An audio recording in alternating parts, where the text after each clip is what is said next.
Greetings and salutations, friends, and welcome to Ultimate Generals, not Gettysburg, not Civil War, but American Revolution. The end point of quite a few layers and games of iterations, actually.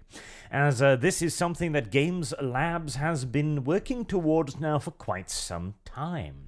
In fact, we're going to have ourselves a little bit of a history lesson today as we go through how we got here. But Game Labs have been working towards a Total War style game for quite some time through several different iterations of their Ultimate Generals series. Ultimate Admirals, Dreadnought even, Gettysburg, Civil War, blah blah blah. So we've got a fair bit of stuff to discuss, and I played the game a little bit earlier, and it is looking very, very promising so far.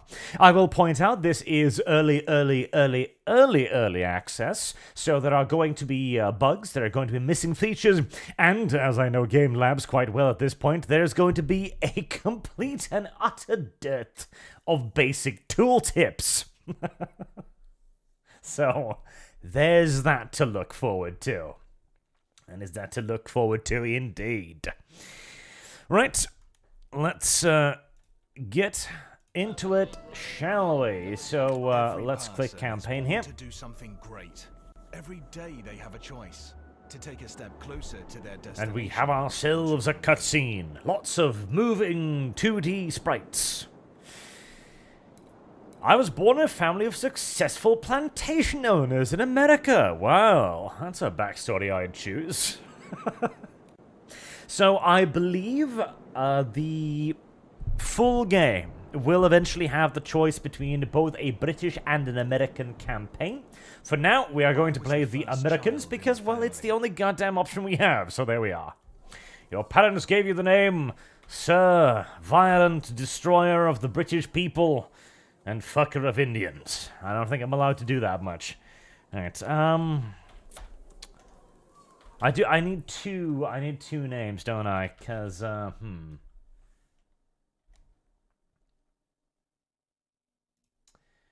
know. I've got an idea.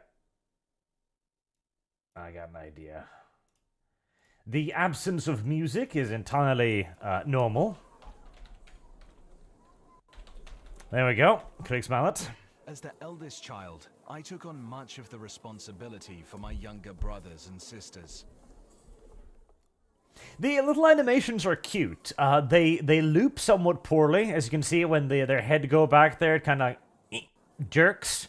Because they haven't quite zeroed the animation frames. So you can see that it shakes there, like... Because they're not quite at the same point. Like, somebody animated this by hand, by rotating pictures. You can even see the parts where somebody used, like, Photoshop selection tool to just, like, chop a piece off.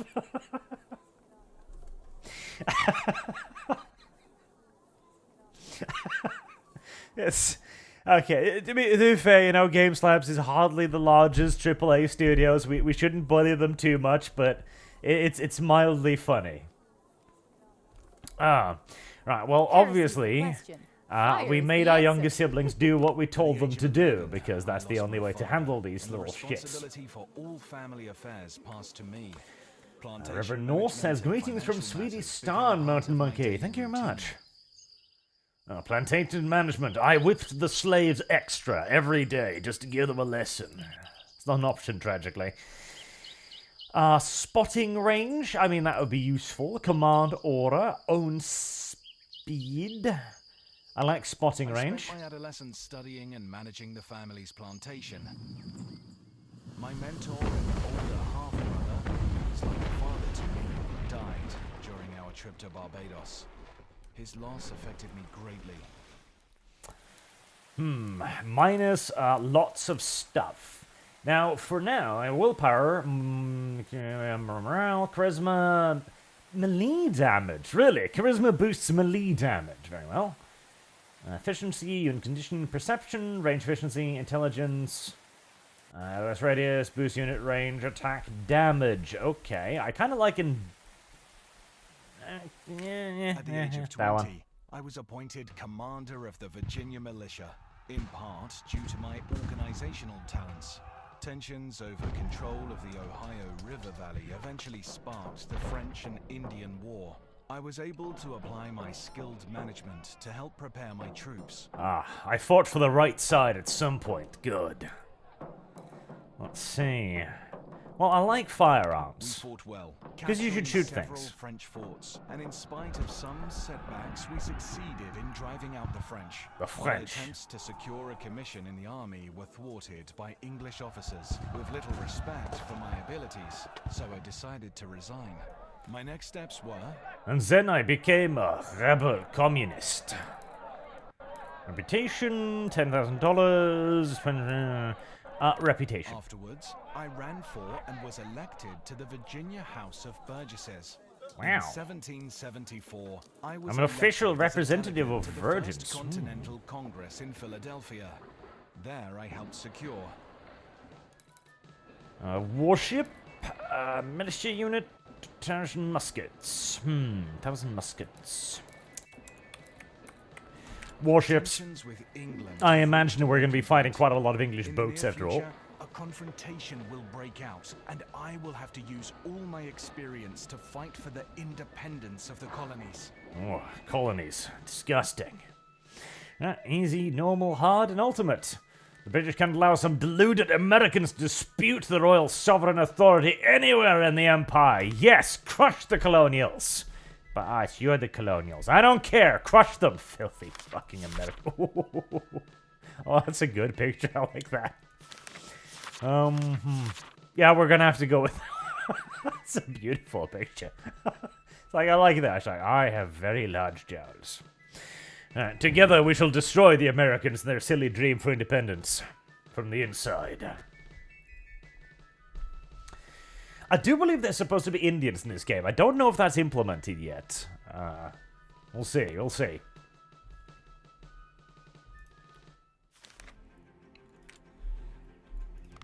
Alright, I do need to adjust the volume a little bit. Sound effects are pretty good.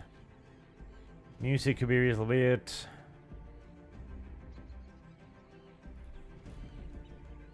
Okay, there we go. Right, so this is the campaign map at the moment. I imagine this is going to be expanded upon quite significantly in the future, as right now this kind of feels like the tutorial level of the full campaign, right? You've got settlements you can capture, you can build in those settlements, you recruit from the settlements. You need, of course, to, have weapons produced for you. There will be supply lines on the map. You're going to actually move food to your troops. There is a supply system, and you can move various armies and regiments across the map, and then engage in real-time tactical combat as well, which is all very, very cute and adorable. We're going to begin by moving the 6th and 2nd Connecticut towards Providence, and myself, of course. There is a research system, there are resources, good old-fashioned gold, materials, population, officers, and an army cap, along with a naval cap as well. Again, I'm pretty much presuming that all of these can be expanded upon as the game goes on.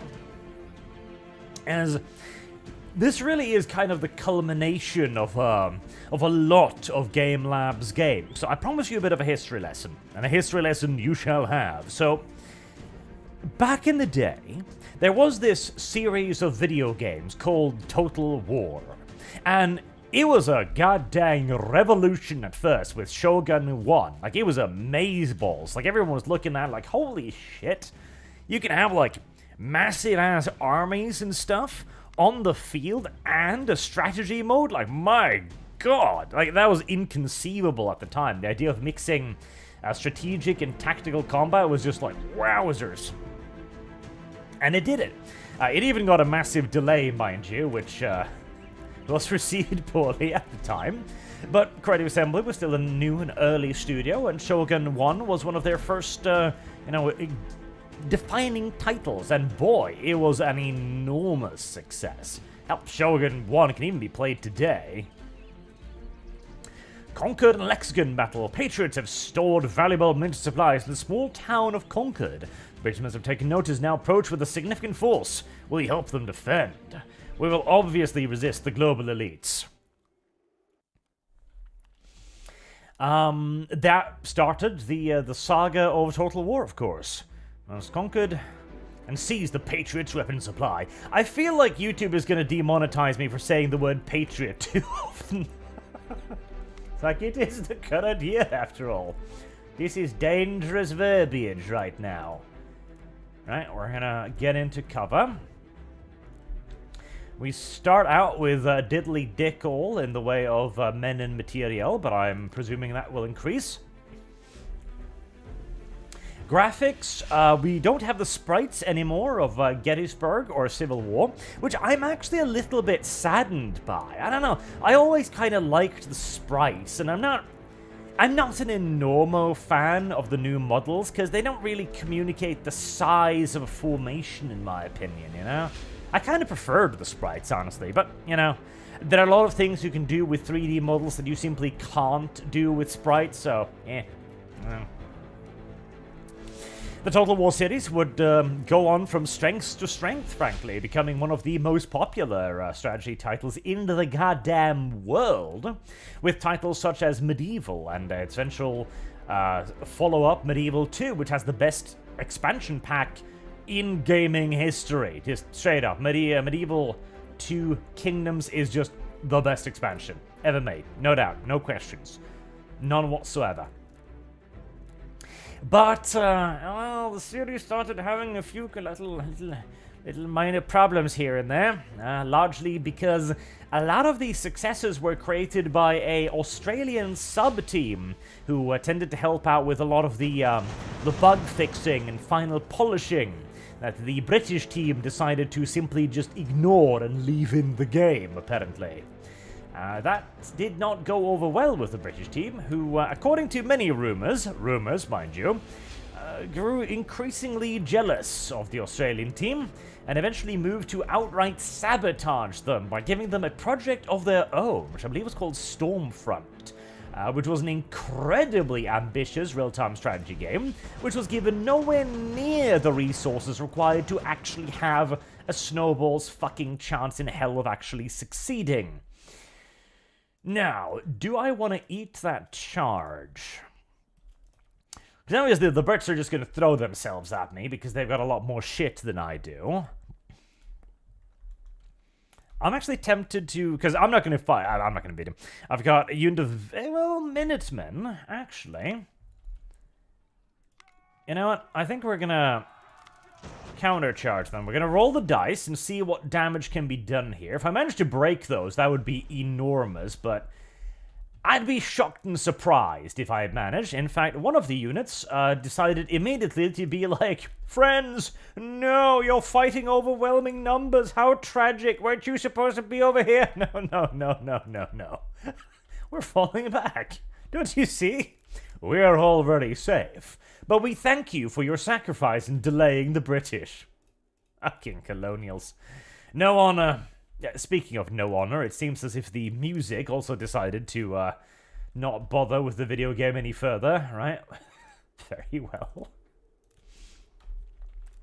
Bravely, the Deadham Minutemen ran away in the face of the Redcoats. Well, I mean, they'll survive they'll live to tell the tale, where their comrades will not, so, you know, there's something to be said for that. There's definitely something to be said for that. Well, we shaved off like 20, 30 men of the Redcoats there, so it's something. And we did buy some time to get quite a few little Minutemen and militia lads over here, so they're not going to find it quite so easy again to charge this objective, though they might very well try to just hurl themselves at it. We'll see. A little bit of a flank move there. We can counter that with Arlington's Minutemen. I think we're going to just move them straight up there. And then, of course, came the darkened days, the dark days, the harsh days of Total Wardom, where Empire was the first game to fall significantly short of people's expectations. as it was a game that, upon release, was just not what people were expecting and anticipating and really kind of demanding from a Total War title. It wasn't disastrous, you know, yet, heavy emphasis on yet, but it was very clear that a bit of the care of previous titles had somewhat fallen by the wayside, shall we say. Let's move that up on the flank there.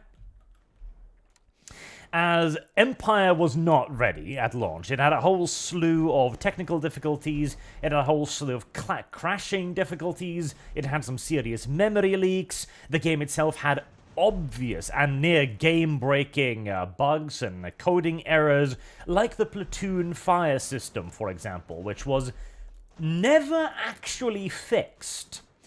Those who played the game on launch, and indeed have played the game ever, will remember that the elite units in Empire was given a special firing drill called platoon firing drill. Initially, in fact, Empire Total War had several firing drills that were largely and completely abandoned later on.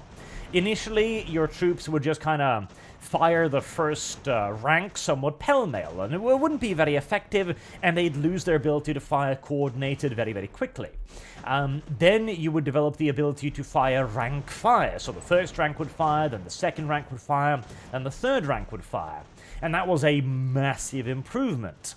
And you'd also gain advanced fire, where the first rank would fire, then the second rank would run ahead of them, then they would rank fire, and you'd actually move forward, which was a really cool idea. It didn't work in-game very well at all, but it was a fantastic idea, right? But then came platoon fire. And that was the big issue, because platoon fire were exclusive to the elite guard infantry unit. So I vividly remember the first time I got them, because I was getting so sick of just using regular line infantry, because it felt like the game only had like one unit, line infantry. My entire army was just more line infantry, very, very boring.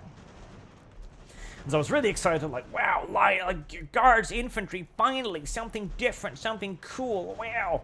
And I brought them into battle, and I was like, yeah, finally I can get a real advantage on those line cucks. And they got their asses absolutely pounded into the dirt by a regular fresh line infantry. I was thinking to myself, how on God's good earth did that exactly happen? Oh boy, okay. Are we getting a little bit of charging action here? We are indeed. Right. What to do here? Well, they're gonna overrun that, no doubt about it. And I don't know if I want to throw any more dudes into that fight.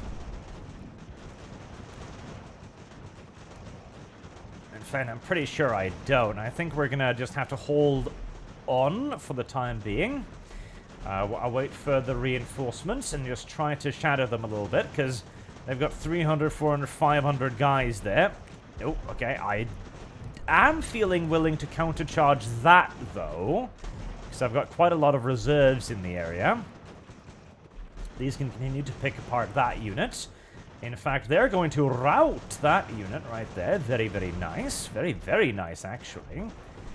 I'd love to be able to move those up there. That will shatter that unit. Fantastic. Alright. That deals with one very valuable enemy unit. And this one's being slowly shot apart. Nice, nice. Alright, we're still holding, and yet further reinforcements are flooding into the field as patriots from all around the country are rising up against the global elites. I really should be careful when I say patriots. It's gonna cause issues. And I do not know if there are enough tissues in the world to deal with those issues. Right, the English right flank is collapsing. My left is advancing. Heresy's the question. Fire Lovely, is the lovely, answer. lovely, lovely. But okay, so I ran some tests in just like skirmish battle, because I was like, how the shit does elite infantry perform worse than regular infantry? Because That's a bit of an overlook right there, right? And I very quickly realized that the platoon firing system just didn't work. So the way platoon firing system is supposed to work is that you have a unit of line infantry, right? And you've got the various platoons within it. So this group would fire, then this group would fire, then this group would fire, then this group would fire. And by the time the last group has fired their rifles, the theory was that the first group would have finished reloading theirs, allowing you to deliver continuous rippling fire into the enemy. This was a much later and more modern innovation in musket warfare, where the idea was that if you could provide, or more correctly, if you could apply continuous firepower to the enemy, that would have a massive demoralizing effect upon the enemy, because they no longer could like withstand one volley and then they could shoot back and then they were kind of like free and didn't need to worry for a while. Instead, they were constantly seeing their comrades drop around them. And with these being elite guards units, of course, you'd expect their rate of fire to be significantly better than, regular issue line infantry. That was the theory. The reality was not so kind. The animation would play out for one platoon, but then, because it wasn't, programmed properly, it would cause a lag. So instead of like, fire, fire, fire, fire, and then over again, instead it was fire, wait until that unit had packed away their weaponry, wait another 2 or 3 seconds, wait for the next unit to, like, deliver and aim their weaponry, and then fire. So by the time that all of the units had actually fired their weaponry, the first platoon would have stood there waiting for like 20-30 seconds. Like, is it our turn again? Now, this could have incredibly easily been solved by just allowing the platoons to fire whenever they had reloaded. But due to the ass-backwards way in which this was programmed, there was actually no way to do that. Either the entire unit would fire, or nothing would fire, and that was the only way it could be done, hard-coded, to the point where the modders never managed to fix that problem. It is still in Empire, Total War, and Napoleon today. And how did Creative Assembly fix this problem? Well, they applied a solution that has become practically a defining feature of Total War games today.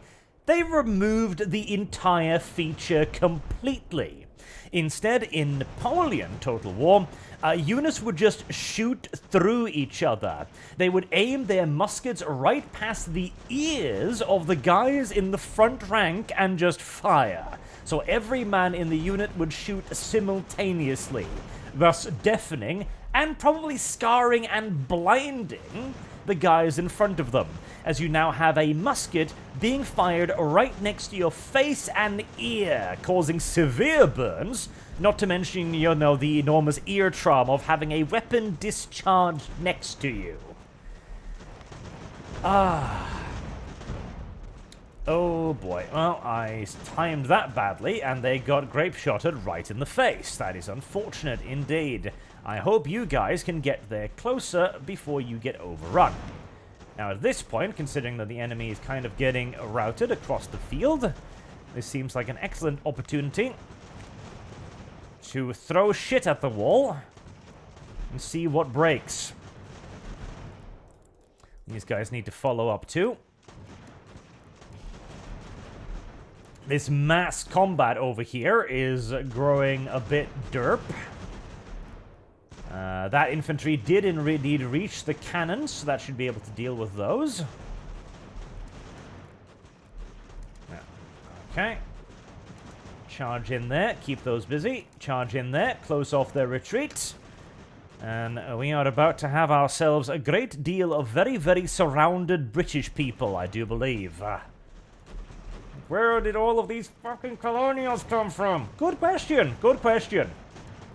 Some of them came from Arlington, apparently.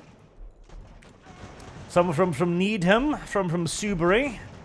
And frankly, they came from a little bit all over the place. They're like tyranid hordes throwing themselves against the poor British. Poor, unfortunate British. Getting overwhelmed by savages. Americans, barely even human. That's true, though. That is actually true. I wonder if they even bleed. Ah, Savages is such a good goddamn song. God, it's such a good goddamn song.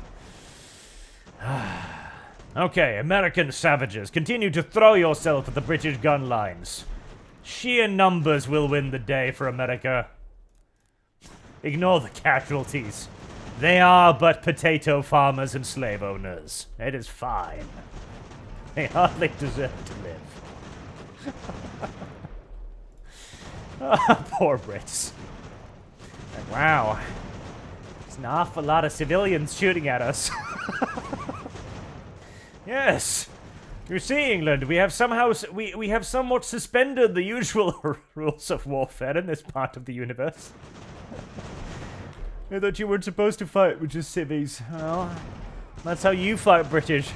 How's it working out for you? Poorly. This is very unfair, actually. I know. It's perfect. That's actually fucking amazing. Who would have thought?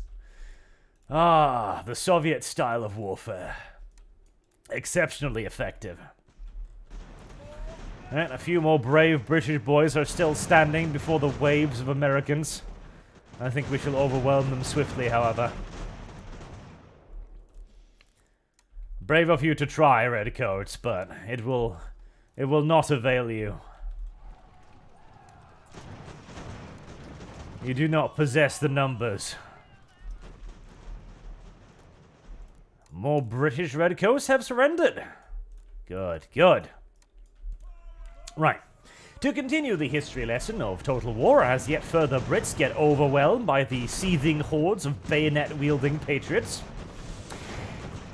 Empire Total War then eventually came out with Napoleon, which at the time a lot of people were very, very positive towards. And to be fair, Napoleon was certainly a much better video game than Empire, but again, it really goddamn well should be too, considering it's essentially just a glorified DLC pack.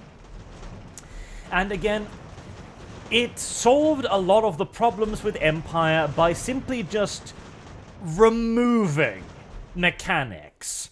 It's like, oh, well, we could put in the effort to actually, you know, make platoon fire, which is a really cool mechanic, work. Yeah, we could do that. Or we could, as mentioned, just make every person in the unit shoot right past the front person's heads. Alright, and so they did. And hey, it worked out. Napoleon, again, is definitely a much, much better game than Empire. It also introduced the idea of the mini-campaigns that we've seen a lot of. Now, personally, I kind of hate the mini-campaigns. Like, I don't think they're really interesting at all. I prefer just having the full campaign myself, but apparently quite a lot of people quite enjoy them, so, you know, there you go. But this was obviously a bit of a warning shot for Creative Assembly, right? Because they're like, okay, Empire didn't do super well, and Napoleon was kind of their way to try and get back a little bit of favor from the fans. And again, it succeeded. This is the Creative Assembly model right there, right? They do something egregious to piss off the fans, and the fans go like, rah, rah, rah, rah, never again. And then CA gives them the crumbs of their table, and then the fans are like, oh, thank you for these tiny little crumulets. I am very grateful. And then they forgive Creative Assembly, which is a big issue, by the way. And I wish people would stop doing that.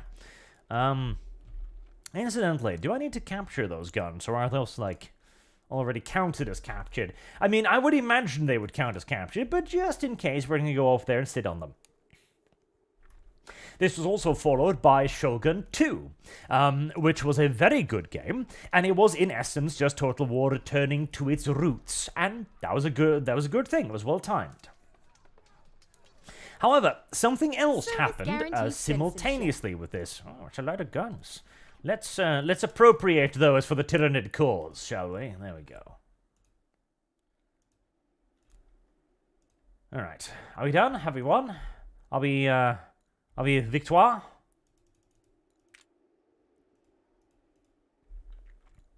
I guess we are. Alright. A couple of Superchats, and then we'll continue on with the history lesson. Lord of Opossum donates $5, thank you very much. To say, hey Arch, can you make Sargon turn Dev into a rat man so he can finally roleplay his Skaven correctly? Thank you. I can try, but I can't promise any worthwhile results. Mr. Twinster Frenzy says, their skin is hellish red, they're only good when dead. The verminous I said and worse. Love this song. It is fantastic. They're savages, savages, barely even human. That's a great goddamn song. And Noah R gives a little sticker for $20. Thank you very much, sir. Right, a crushing victory over the filthy colonials. Wait, no, I'm on the wrong side of this conflict. I keep forgetting. And that gives us a militia regiment up there with Halsey. Now, I'm going to order Halsey to go towards Leicester, and I'm not actually going to see whether or not he does that until he moves within my line of sight. As you can see, the map has a fog of war, right? I can't actually see anything that's going on in the fog of war, but still, shit is going on in the fog of war. Like, Portsmouth has 109 militia. Portsmouth could be fighting something, and I would know that they're fighting something. I would get a letter, in essence, but I wouldn't know who is winning. A unit could be moving outside of my line of view, and I would have no knowledge about it until I could actually go and spot it, or I would have to rely on intelligence report. It was really cool, a cool little thing there. I've always been a ginormous fan of the idea of playing like an entire strategy game via essentially dispatches, right? There was quite a few games who tried to do that. What was it? Scourge of War, I think, was a series that tried to do that. Like Scourge of War Waterloo, for example, tried to do that. Where you were playing as Napoleon, and you could send out a message to Ney and go like, Ney, attack that hill. And the AI would try to do so. The issue was that the AI was absolute garbage, and more often than not, it would simply just spend the entire game constantly reorganizing itself. I was going like, God help me, I don't know how to move units. Which, you know, somewhat defeated the entire point of commanding via your commanders because the AI was too damn stupid. Love the idea, but it doesn't really work very well. Right, we've got another offensive battle here. I would be surprised if the enemy were to honestly hang out for very long here. But just in case, I would like to see them implement a march move, incidentally, because right now your only options are run or run. That's it. There's no walk calmly, as even moving like this will deplete units' condition. At least it will deplete the militia's conditions. Oh, maybe it doesn't deplete line infantry. That's really cool, because it seems like line infantry, well, first and foremost, they're a lot easier to handle.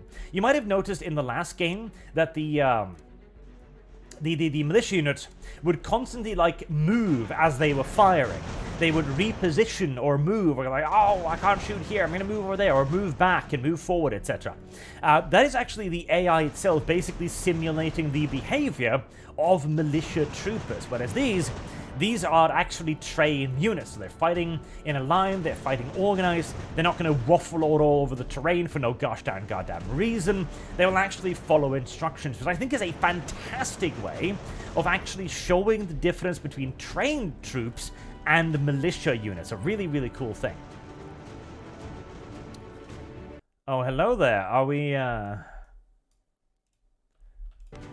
we're disengaging, are we? I don't know if I'm going to allow that, because I feel like I have a devastating advantage here, and I feel like maybe I should push that devastating advantage.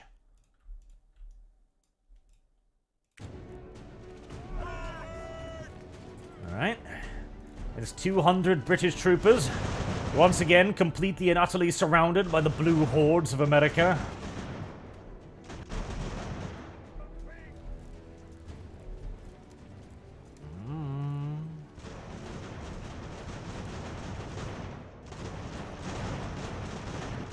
Oh boy. You seem Can I get that unit? I think it's probably going to be able to get out of the way. I'll do a last, like, dash after them. You better run, British gay boys. Get back to your homosexual warm water with fig leaves. Darn it. I don't think I'm going to get them. No. They're too scared. Too goddamn scared, I say. At least give them a parting volley. Teach them to never again come to the colonies. We have no time for your homosexual tea here in America. Not too bad, though. We did wipe out basically half their force there, so, you know, can't complain. Right. But, to return to the Total War point, yet again, something happened alongside Empire. See, Empire had done something that was not controversial enough at the time. It should have been a lot more controversial than it was, and that really annoys me even to this day. Creative Assembly decided to absolutely butcher the mod tools in the game. You don't have prisons. Some prisoners were executed. Others were released. Oh, Jesus Christ. We really are savages, barely even human. Are the British officers, are they like, fine, you have defeated us today, colonials. Give us the honor of war and let us be on our way. Meanwhile, the American just looks at them. Real southerner, right? You know, big straw hat, all straw in his mouth, spits. All of these honors you're talking about, fancy folks. We don't have no prisons over here. Click, clack. What do you mean, no prisons? You done digging that hole yet, Eustace?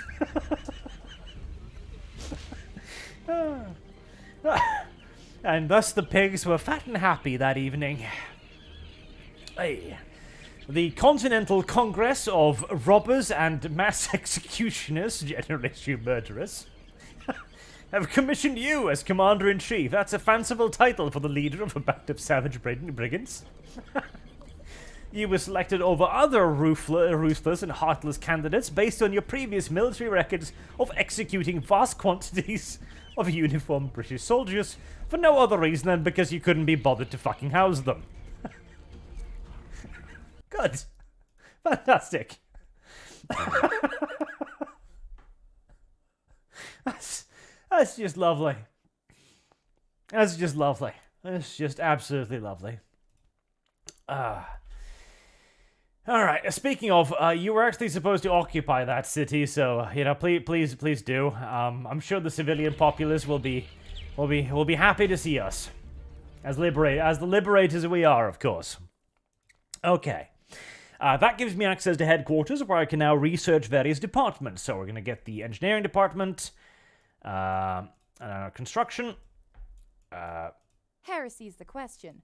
God Fire help is me. the answer. How did I do this? There we go. We're going to pay the 10 magical points immediately to research it quickly. There we go. Do actually capture province because, well, that's one of those fanciful objectives and all. And you can see the timer down here is actually ticking away the days as time continues to roll along. Reverend Norse donates 20 Swedish crowns to say, grab victory by the jowls for King and Oil. Yes. The only two worthy causes. That'll be researched then in one day, because I boosted it. But they butchered mod tools. They butchered them completely. In Medieval 2, you could mod anything you wanted. In fact, people did. Right now, there are Elder Scrolls Total Wars. There's Zelda Total War. There's Lord of the Rings Total War. There's anything and everything you can imagine. And it was amazing. But Creative Assembly, the British part of the studio, looked at that and thought to themselves, but we would like to charge for this. We would like to make our own DLC, thank you very much, so that you have to pay us more. And so they did. And slowly, over the next few years, they drip-fed mod tools back to the community. And worst of all, the community thanked them for it. I swear to God. Like, Creative Assembly fans, we get the shitty company we do because of our complete and utter inability to ever hold Creative Assembly to anything that even remotely resembles a fucking standard. That is the big problem. That is the enormous issue. All right, Gay Richardson, that's quite the name you've got there, sir. We're gonna use production points because I want to start building up some stuff, and then we can get some research. Engineers of the Revolution, we'll do that one first. I'm not gonna rush that one just yet because I want to rush as many of the departments first and foremost as possible. But despite the near complete absence of good modding tools, and certainly nothing even remotely close to the scale and complexity of what we had in Medieval, there were still some modding tools available. This gave rise, more correctly, to a very, very, very famous mod at the time, as a lot of people, of course, began trying to fix what Creative Assembly had so ruthlessly broken. One of these was called Darth Mod. It was created by, I believe, a Greek lad who went by the name of Darth on ye old internets. He created these mods to try and rebalance the game and also to add in a lot of new features to the game, trying to fix it, rebalance it, add in new units, add in even entire new nations, and actually just make them, good video games. And he gained a lot of credits for that. The Darth mods were considered absolutely essential mods for Empire and Napoleon and for Shogun. I believe... Boy, filthy Brits, are you trying to break and run already? Come back here, you lily-livered cowards! There we are. Bastards! Follow them! Follow them now! All the way back to Birmingham if you need! You little cuckolds. I do like the fact that the AI is actually unapologetically just fleeing, though. That is actually a very smart thing for the AI to do. It is ridiculously heavily outnumbered. It's about to be completely and utterly surrounded, and the only decent thing to do in this scenario is GTF fucking O. And that is exactly what the AI is doing. That is exactly what the AI should be doing in this scenario, but that doesn't stop me from yelling at them. Gosh darn, the Brits are ultra fit. They are prepared well for a life of fleeing like little girls from American hordes. I'm gonna catch you. If you stop to reorganize one more time like that, I might just catch you.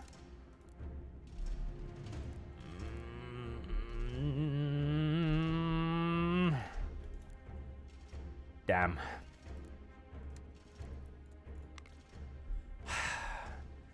Unfortunately, I think a life spent fleeing from immigrant gangs armed with knives in London have prepared them very well for this this particular combat scenario, tragically enough.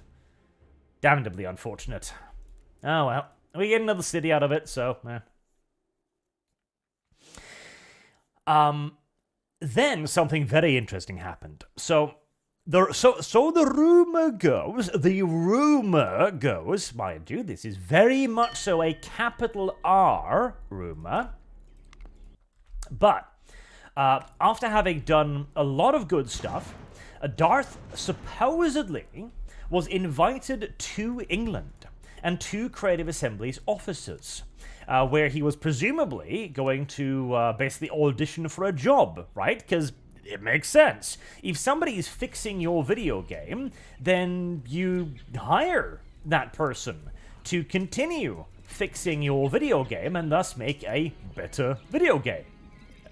Makes a fair bit of good old-fashioned sense, doesn't it? But supposedly, upon arriving at Creative Assembly, Darth was basically told to go and fuck himself, and was sent back scurrying back to Greece with no job, and a serious blow to his reputation and to his well-earned, at this point, ego. Right, assume the quartermaster department, pay for that too immediately. None of you are very good at this, but we'll queue that up. 25% research speed. Training level. I don't think I have enough ammunition to really do training just yet. I don't know what exactly you managed to see ammo properly, honestly, as it seems a bit difficult to determine where I do and don't have munitions. Slaves, prisoners. I'm presuming maybe you need to build it somewhere. Infrastructure in Hartford, 76 days left. Okay, infrastructure. I can build infrastructure. In Hartford there. And we'll build it there as well. That uses up a lot of resources, but that's fine. And what do we got here? Recruiting's house recruits 50%. Hardly a bad thing. Blacksmith house, I do need more production points, I imagine.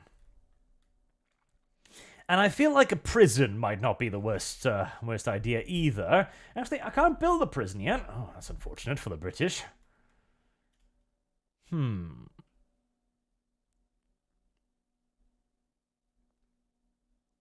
Carpenter's house. Materials, +1. Horse production. I would like some cavalry. I would really badly like some cavalry. So let's start building that. So I'm producing nothing now, so we're definitely going to need one of those. No doubt about it. And we'll save the rest for now until maybe we get another idea for it. So nobody knows for sure what the hell happened there, but it probably wasn't good. Whatever it was, it probably was not a very good thing. Hello there, we have a little boat there. I'd like to, if possible, I'd really like to get that boat over there to join the other boat, because I don't think it's going to be able to do anything particularly useful over there. But if I have 2 boats, well, then I have twice the amount of boats that I had previously. And that's got to be pretty nice, right? 62%, I don't know what that actually means. And in Newport, they are repairing the docks right now. Providence, engineering department, Newport was captured. Production management, unrated cutter. Right, there. And that's going to need, I think, like 12 guns. So let's start on that as well. And is this...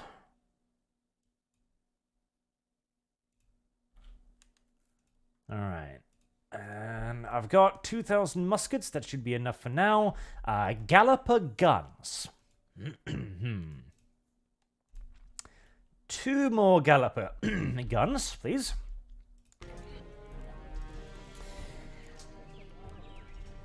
Lovely, lovely. And you, I'm just going to kind of try and catch right now, because I'd rather the 204 Brits didn't make it back to safety.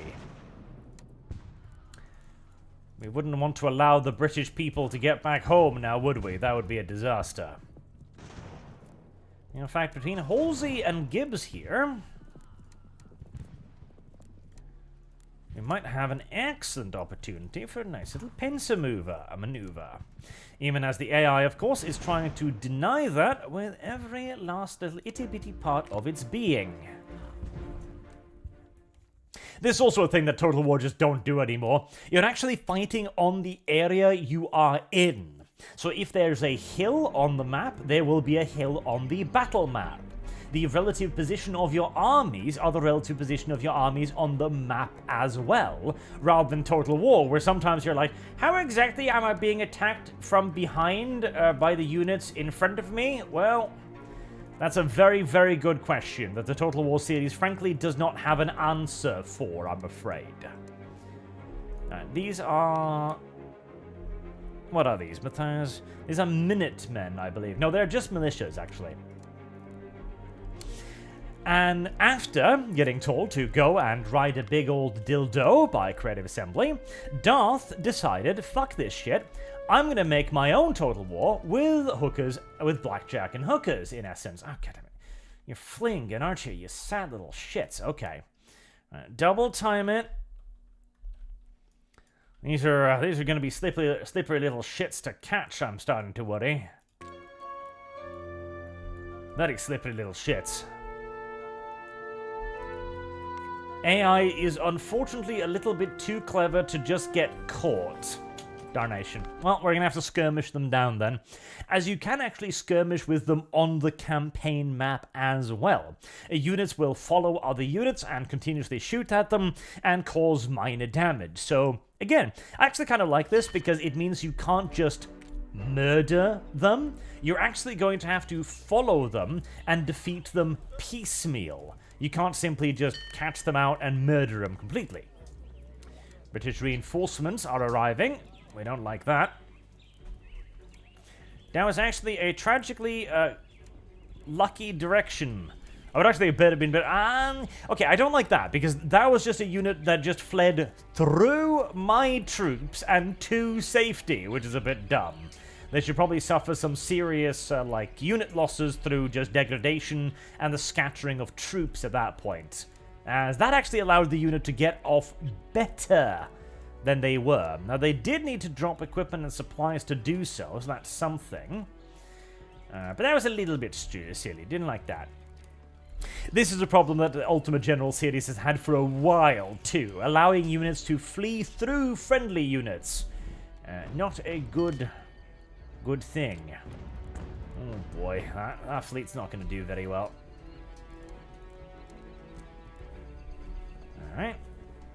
You can probably actually fight those, but I prefer it if you awaited reinforcements. You picked that up. We are going to let Macria simply just skirmish with those units, whilst we'll have Gibbs move around, and Halsey will commit to a large flanking maneuver, marching behind the enemy there. Keep the general nearby. See, this is really cool. Like, the armies maneuvering on the map like this is really neat. And indeed... Oh, hello. I mean, I feel like that's a very bad idea. I feel like that's a terrible idea because you're outnumbered 4-1 there, Rodney. Yep, I think that was a very bad idea, in fact, Rodney. That was a very bad idea. Yeah, well, that gives me some extra muskets. And 61 enemy troops are now still within the province. I'd love to capture and destroy them completely. We'll see. Halsey just received new supplies. Gibbs and McCree are doing okay on supplies. There will be little wagon trains moving across the maps to resupply them as well. And for now, I guess we'll just skirmish them. Whilst Halsey makes his way cross-country. More British reinforcements, and a lot of them too. And we also finished the... there. Refill copper, +6 copper. Copper resources, copper Russian. I do actually wonder how... Market. How do you actually see? So these are the production. Storage 26, market 87. Copper. I don't know actually if you can see yet. Coal. There. Okay. Storage 0, market. Okay. So that presumably is used for cannons. So I can now get an emergency supply of copper as a project, which takes 13 days to complete. Okay, interesting. I have 76 reputation, which is quite a lot. Forage payment, Quartermaster Chief. Okay, Quartermaster Chief. You're the best at that. Projects tree. New product, wagons. Really? Just wagons? Okay, well, I'll buy the wagons, no doubt about it. And a revolution in artillery. I would quite like some artillery. I would quite like some artillery. Let's... 200 research, to intelligence cost... Qualified engineers. New building, fur factory, rum factory, cigar factory. Research. That will give me musket. So I think we'll research... We'll rush research this, spending my star points. There we go. And let's get you the endurance course. Where is your stamina actually shown, actually? Because that's the morale can... I mean, condition is 098, yet the bar is full. Okay, that's weird. So they're exhausted. That's why they're moving so incredibly slowly. Okay, well, in that case, never mind. Just stop there. You're not going to be able to complete the flank march. But, honestly, I don't think you're going to need to. We're going to be able to outshoot the last few British defenders in Providence relatively quickly and relatively effectively, so I am simply going to do that. Ah, that's a bit... I see. So there's another blue bar that's filling the other blue bar. You might just want to make that a grey bar, like with provisions, because it's kind of difficult to see that. But very well. The British are shattered and fleeing. Delectable. Delectable indeed. Right, let's get Providence recaptured, and let's get these guys back there to reinforce a little bit. Make sure they're fully re-recruited and up to par. The first game that Game Labs created was Ultimate Generals Gettysburg. Oh, okay, so we got a little bit of fleet Providence. Then it's a slight... Okay, let's try and do this one manually, shall we?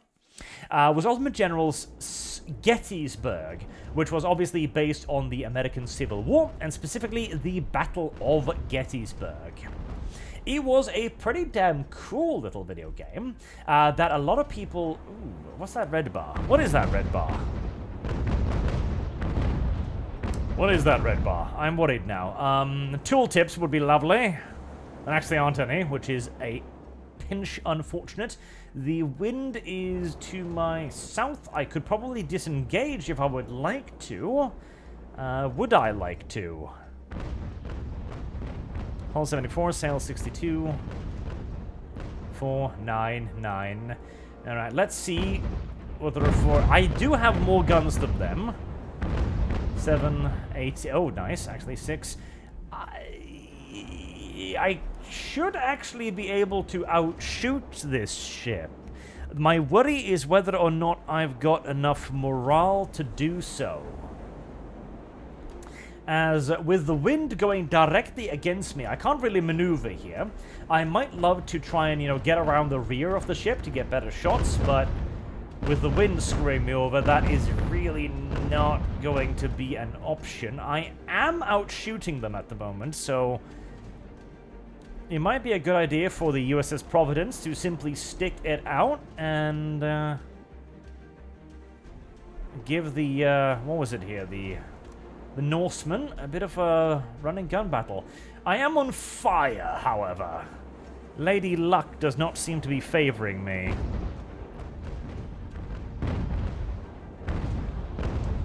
Fire was put out, good.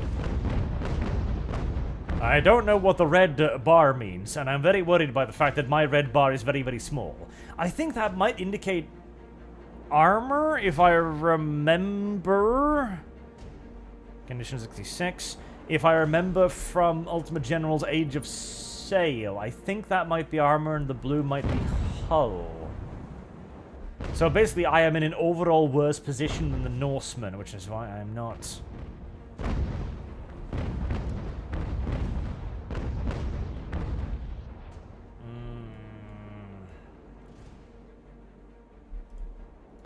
Yes, I think just disengaging here is actually probably the wiser move, and so we are going to try to do just that. Full sails, turn north, and begin the maneuver known as the GTFO. Whilst the Brits flee on land, the Americans flee on the sea. It's a very realistic situation we are in here, actually, right now. Very honest-to-God realistic one. Oh boy, that's a large map.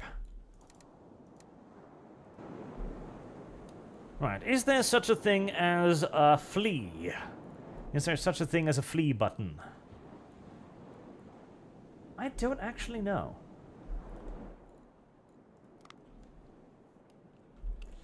The Norseman?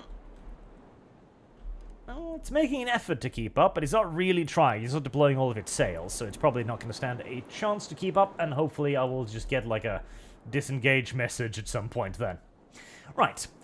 Back to the history lesson.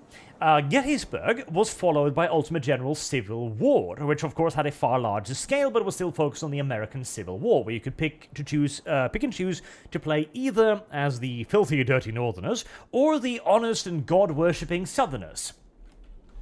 This was already a little bit of an indication at what GameSlab's larger motivations would be and what they would eventually try to do, which was a full-scale, like, Total War style game, which is kind of what we're playing right now.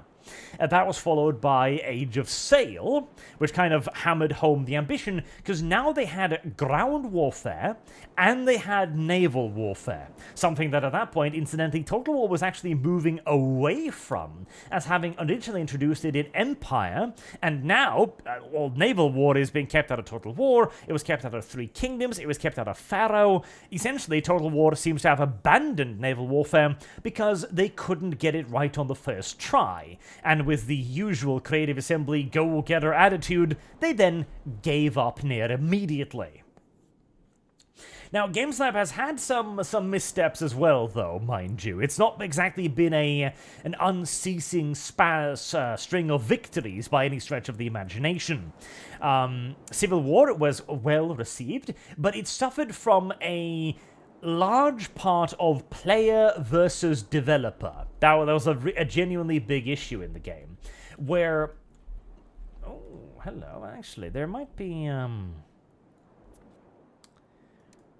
what one refers to as an opportunity here, as I think I'm going to have a ranged advantage if I keep this course. I don't think they're going to be able to answer easily.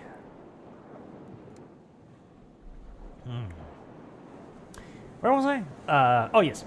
Where the players would go like, oh, you think this is challenging? Look, I found an exploit to complete this mission super easy. Ha ha ha. You think this is a hard video game? And Darth would take that a little bit too personally. He would take that way too goddamn personally, in fact. And that would usually then lead to the mission the AI getting buffed. Like, oh, yeah, well, I'm just going to give them 5,000 more dudes, now what? And the player would go, no, but I found another exploit. Ha ha ha, hard video game, yes. And Darth would take that even more personally. And so the war would continue, with the only victors being the trolls and the only losers being everybody else. It was not a good thing, and GameSlab never really managed to learn that lesson, in my opinion, as this kind of continued, unfortunately. Age of Sails was better, as they didn't fall for the bait anywhere near as much, which, thank God for that. The Norseman is trying to wiggle. He's wiggling. It's like the AI is like, I gotta try and get over there, though, but I can't really find, like, a good way to do so. He's wiggling, he's trying to get in range, and he will eventually get in range. I was kind of hoping that, you know, bombarding them head-on here would have resulted in a little bit more damage being done, but not really. Okay, well, I had my fun. Time to leave. Oh shit, the wind has changed completely. This is actually awful, as now I'm gonna get raked in the arse because of that. I do get to switch my more armored side back to them, though, but then again, they did get to switch that to me, too, so...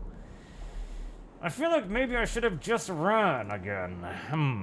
This is, Condition of the powder magazine is orange. That's unfortunate.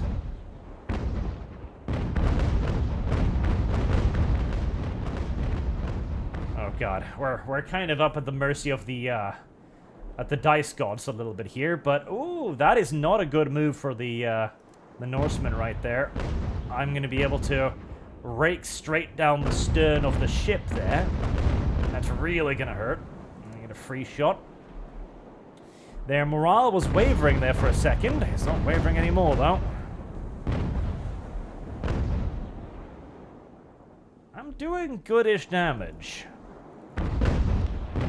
Tempted to switch to Grape Shot because, well, actually, no, 165. They actually outnumber me. Their morale is doing worse than mine.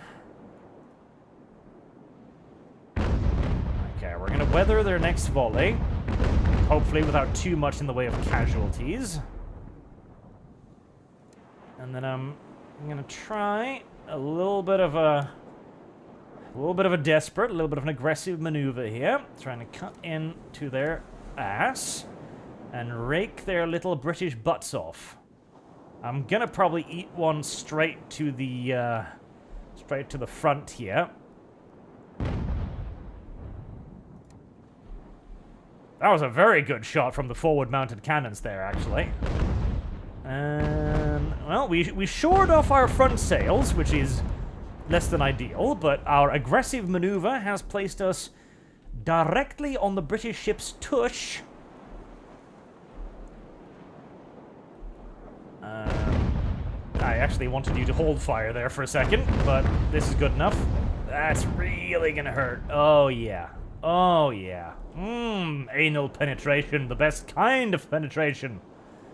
Right, don't go too fast, don't go too fast. Come on, we can get another salvo off into its buttocks. Maybe not, no. Oh, it's maneuvering, damn thing. It understands that being penetrated in the arse is not actually good for it. Ooh, taking on water. And the crew morale is not doing fantastic either. Good salvo. Okay, deploy the sails. I've got the wind now. I might be able to snuggle in behind it and do another arse blast. That would be nice. Oh boy, this is actually a bit of an intense naval fight here. Still flagging. I'm not liking my odds here. I engage with a worse prepared ship, which is far from ideal. They're going to get one more salvo off against me, but I think the turn is tight enough to the point where I can deny them the majority of their shots. They're going for my mast. I don't know if I would have done that. In fact, I am entirely sure I would have done that. Right. Hold fire. Let's get in behind them. One more anal penetration of His Majesty's Royal Navy coming right up. Hold. Hold. Hold. Alright. Unleash anal fury.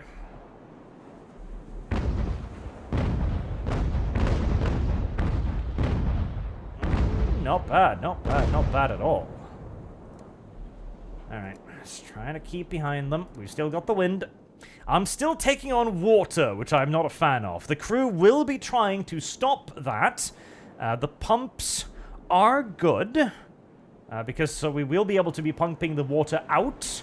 The wind just changed, which is actually changed in a fantastic position for me, as it's going to allow me to keep the British ship's arse right in front of my guns.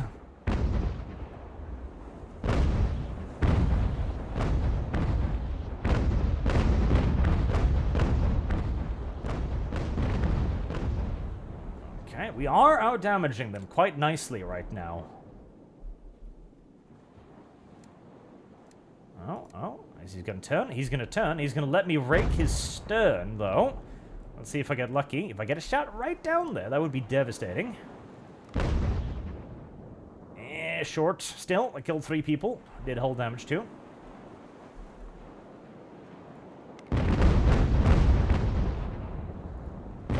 boy. I have managed to beat through their hull by a lot, but I don't think it's going to be enough. Now we're engaging in a more traditional gun battle again.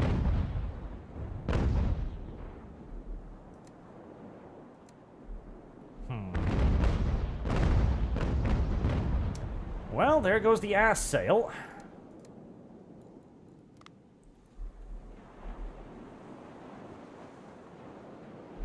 Oh boy.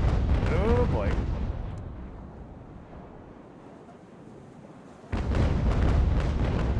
Okay, their pump is out and they're flooding. That's very bad for them. I'm flooding too, but my pump is intact. We both beat each other to shit. Neither ship is very maneuverable at all. And the American nerve loses out first. The Americans decide to go for the lifeboats. Filthy colonials. Goddamn colonials. Goddamn fucking colonials. Right, well, it was worth an effort. I think I would have just lost that battle slowly regardless, because they were intercepted by an enemy vessel, so they would have just been worn down instead. Alright, you get back into the city, as we do need to replenish these regular army units. Providence has been recaptured. Tempted to send the militia to Middlesbrough down there, but I don't think I'm going to stand a chance in hell of holding it against another 1,800 Brits. Let's see. They're going to move a lot of troops out to reinforce stuff. Ooh, boy. So, supply party or a militia regiment? That's all I've got right now. Militia and supplies. I've got 10 more. What do I want? Construct recruiting house in Hartford. Okay, well, I'm going to do that. And schoolhouse, officer points, weaver's house, textiles. That's trading, I'm presuming. Mission storage. Okay, So that's 300, 350. The regular units can still probably fight that. I've got 2 regular units. If they join up with Middlesbrough, that's going to be still doable, particularly with some reinforcements militia. The north is going to fall. There's 150 militia up there. They're going to get absolutely over the run, and there's not much they can do about it. Maybe we raise artillery, galloper guns, civilian muskets. I'd prefer line infantry. I'd really badly prefer line infantry. Galileus donates 500 check-ins, $50 or so. Thank you very much, sir. Say, naval battles look amazing, just as if they made a naval sailing game before. Best on the market before they killed it with prejudice and malice, and shitting on dedicated players and DLC. Oh god, so many DLCs. Oh, okay, right, yeah. There's that. What was the name of that goddamn that game? Because we were talking about to return to the history lesson again. Age of Sails was okay, but a lot of people were somewhat disappointed by Age of Sails. Naval Action. That was the name of the goddamn game. Naval Bloody Action. That was it. Guarantees citizenship. I need to show you that game. Because that's a really, really, really good example. Am I paused? I'm paused. Okay, let me just bring that up for you. Because Age of Sail. Ultimate Admiral Age of Sail. Why did my notifications keep ringing? Wait, have I just missed like an ass load of Superchats for some reason? Streamlabs, are you being gay? Heresy's the question. Fire is the answer. No. Sand... What? Sandtube, don't you? What? I think my system just borked completely. Oh, Jesus. It's going through old Superchats all of a sudden. Okay. All right, Streamlabs. Service guarantees citizenship. I remember those. Those are from the Age of Ruin stream. Okay, right. You're probably going to get spammed with some notifications for a little bit then. Heresy's the question. Fire is the answer. Oh god, it's going to start going through the... Okay, right. Excuse me. I'm going to turn off the alert box because Streamlabs has for some reason decided to go through every Streamlabs or Super Chat I've received for the last like 3 days. So let me turn that off, and whilst I figure out...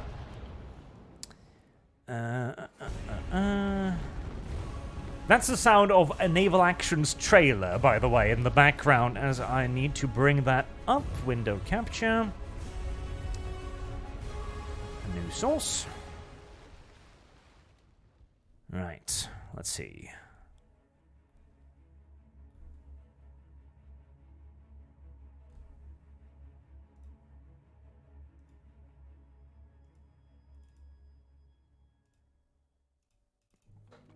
As Naval Action was a game that looked incredibly cool, and sadly ended up being a really massive, massive disappointment.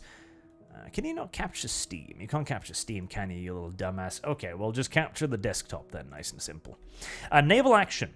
Anyone who knows that game will know that it is one of the dumbest little games ever released. It was released in 2000 and... It wasn't 19, was it? It was even earlier. It's been out for, I think, 5 years or something. There we go. We're just going to use this, right? So this game. It is such a good game when it comes to the mechanics of the Age of Sail warfare, right? Where you can command these ships in third person. You can command everything from a little schooner to massive-ass, like, triple-decker ships of the line. It is such a cool idea. It's still in early access. It has never left early access. It will never leave early access. It is de facto abandoned by Streamlabs. And they just sold out all of their players with this. They're still sorta supporting it, but they're mostly supporting it via DLC. Absurdly expensive DLC, where they are just straight up selling power. You don't want to start out in a schooner? That's fine. You can pay $67 to start out in the Her Majesty's Victory, an enormous fuck-off triple-decker ship of the line. And this is an online, multiplayer, open-world MMO-style game, where you're playing on a server with other people in competitive PvP action. Awful. Awful, awful, awful. Actually awful. They're selling flags for $30. Despite having, in essence, given up on this game, they are pumping it ass loads of DLC for the price of a full bloody video game. And, okay, you can absolutely argue that this is, in essence, now a train simulator game. You know the train simulators, right? Where a group of hardcore niche fanatics will buy hundreds, thousands of dollars of DLC because they want to drive that particular train on that particular line. And people do that in Naval Action. You know what? Fair enough. You know, more power to you. But this game was supposed to be so much more than that. This game had such enormous, tremendous promise. And it had enormous sales, too. Like, 11,000 reviews is a lot. The sales for this game were great. And Streamlabs really stiffed the consumers on this one. Like, I am not happy with Streamlabs over Naval Action at all. I think they did a terrible job with it. And they are now moving on to yet other games that are doing essentially what Naval Action does, but an entirely new project. Not a good look. Not a good look at all. Not to mention, of course, what was it? This Land is My Land. Another big flop from Streamlabs there, in my opinion.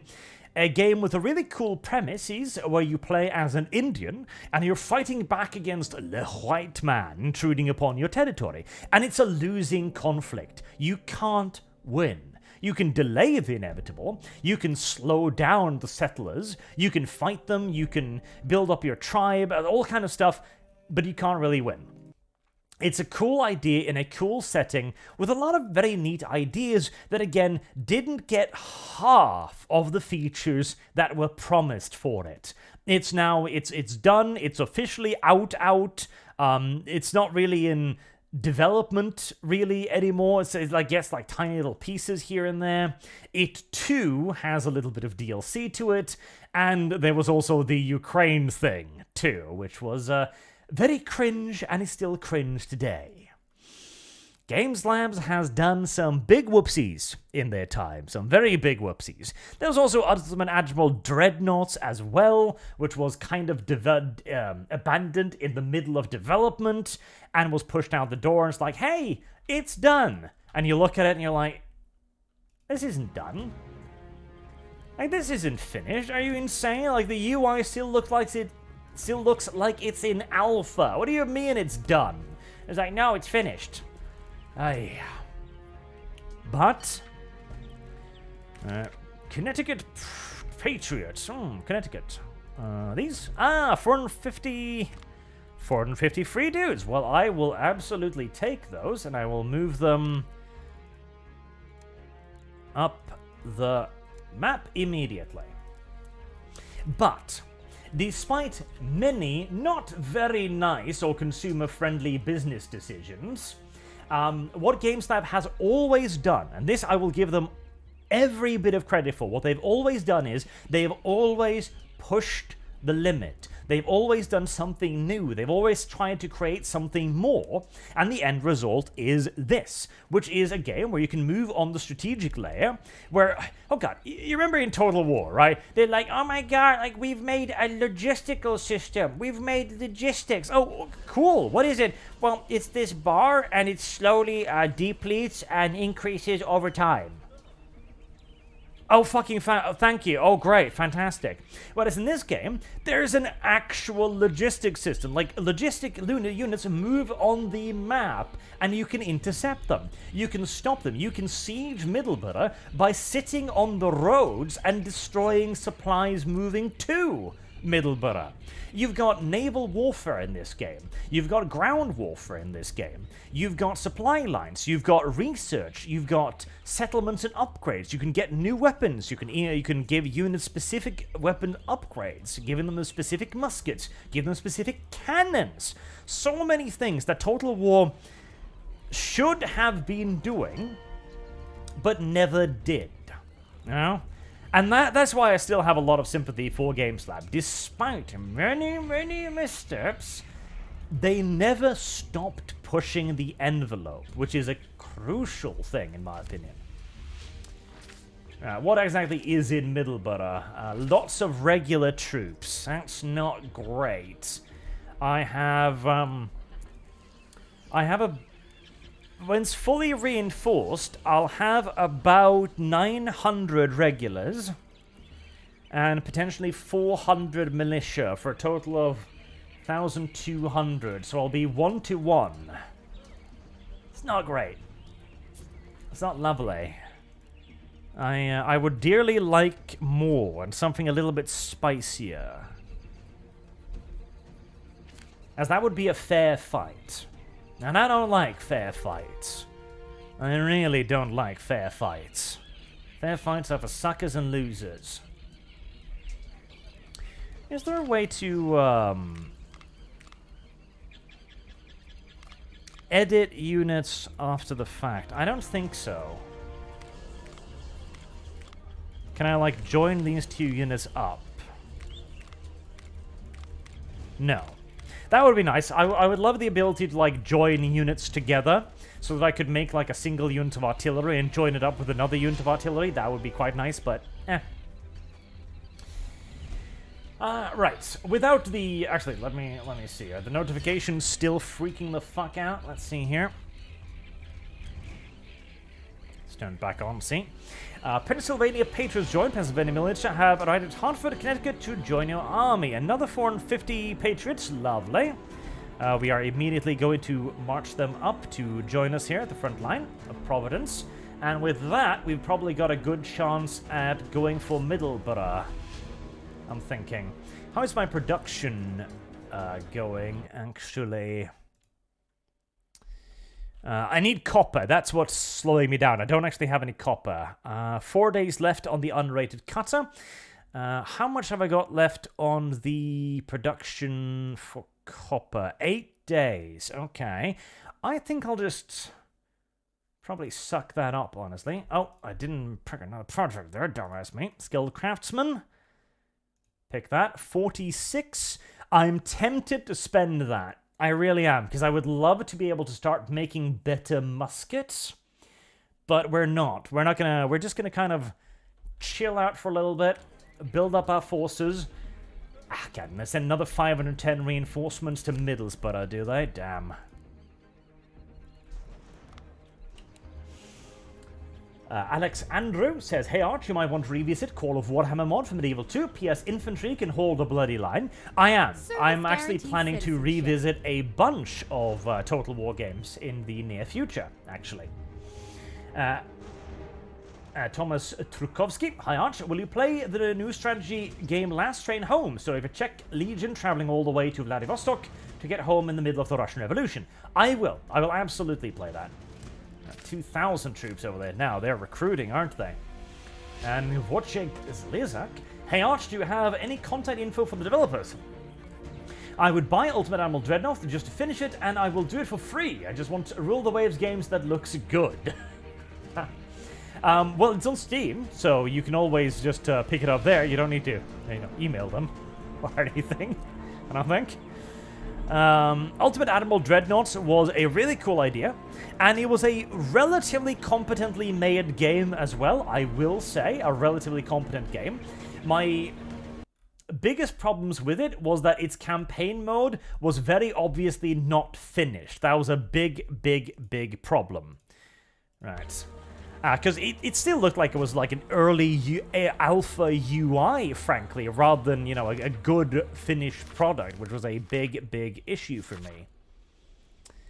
I wonder, how do I get cavalry? Do I get cavalry when I finish building the stables? I mean, that would make a certain amount of sense. We'll pass the day. Citizenship. The British have received a lot of reinforcements, so, capture Boston, that's the strategic objective of the campaign. We're not going to be doing that just yet. That doesn't give me any cavalry, does it? I would love it if that gave me cavalry. So we get supply parties and militia regiments. That's all we do yet right now.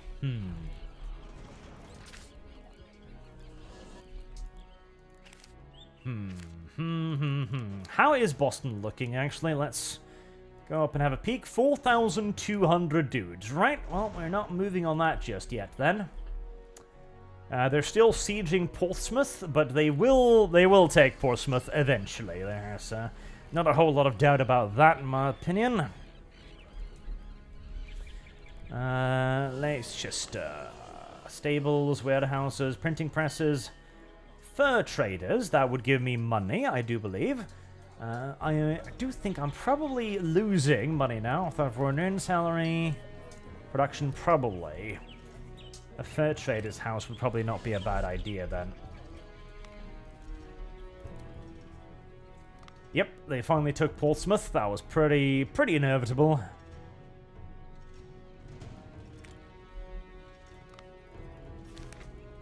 Five more days for that, and refill coal as well. I could move all of these forces over to take Middlesbrough. Honestly, if the Brits just advance, I'll probably just die, honestly. I'll probably just kind of collapse. I could buy more militia regiments. I kind of don't want to. Because I'd really like to see if I can get, line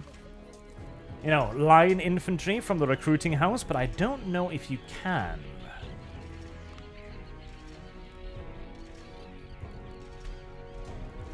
Middlesbrough.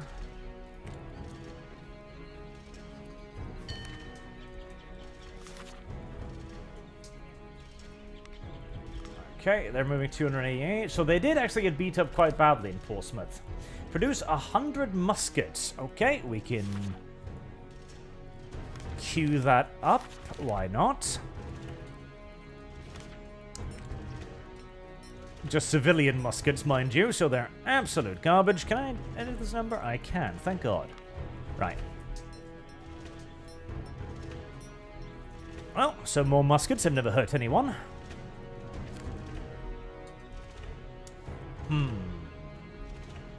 Hartford, 43 days. Do I need to... No, it'll be done in time. I'm tempted to make the artillery, but I'm also tempted to wait. I just don't know how long I'll be allowed to wait by the British. How long until the boat is done? The boat is done... Is it done? 4 days left, 28%. Wait. Are you actually building that damn boat? Because I'm pretty sure you've said 4 days left for a while now.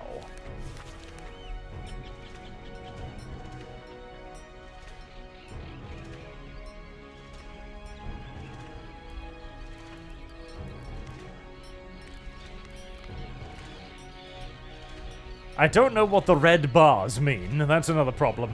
UI design has never been this developer's strong suit, I will admit. You're not building that thing, aren't you? Because you're not receiving the resources, I'm presuming. Production points 5. I mean, you should have wood. Do I have plus or minus wood requires a very production? 23 wood. I should have enough wood. Why are you not getting wood? Textiles. I've got 5 textiles. I should have enough for that too.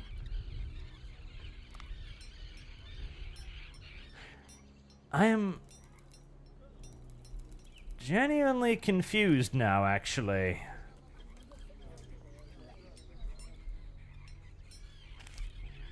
I'm actually genuinely confused now. I do! Like, I've got a dock right here, shipyard points. I do have a dock. I do have shipyard production. It's not that.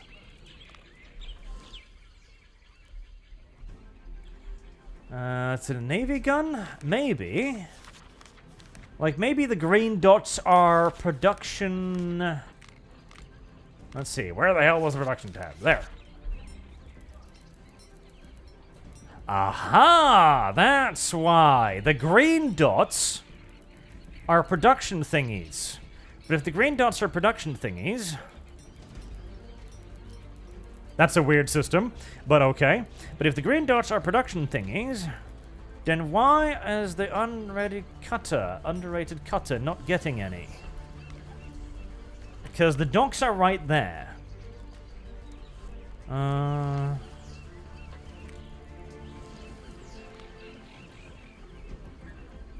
Prioritize supply deliveries?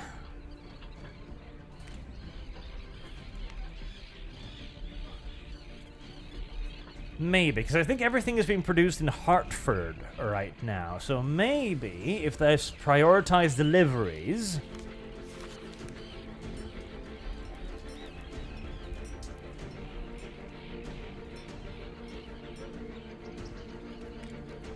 It'd be great if I had a way to actually know for sure, however.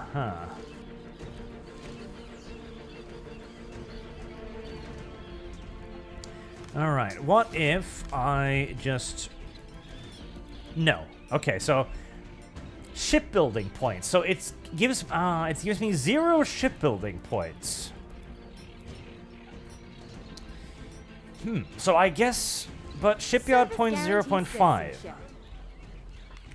So does it not give me any because I only have 0.5? But surely 0.5 should then stack to, 1 point in 2 days. Right?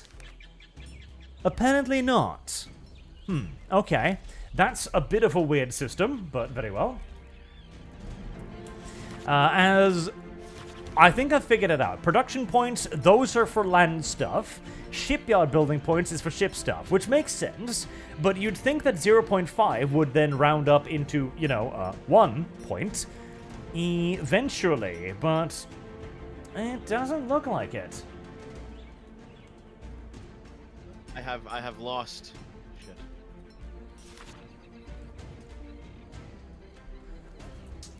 Can I buy any of these fancy weapons? 252. 60,000 bucks. Yes, I don't know if I don't know if I want that. It's a bit expensive. Right, well, we're gonna let a little bit more time pass. They continue to reinforce Middleborough by a lot.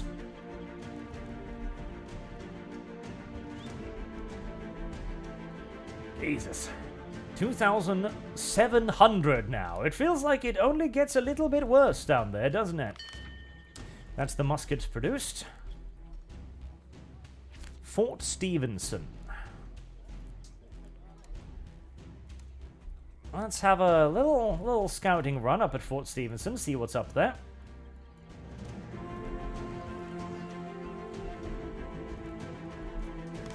$20 days for the 3 days, for the 1 days, 3 days for the copper. Fort Stevenson is guarded by 437 men. Okay. I mean, that might be takeable, but that's 437 men in a fort, so I don't know if we want to attack the fortress. I kind of wish the Brits would come out and fight in an open battle, because in an open battle, I feel like I'd have more of an advantage. But we are probably just going to have to suck it up and get ourselves some militia. Let's see. A supply train would be kind of nice. Trevor Noel, is that the only officer I have? So we've got 150 militia and artillery.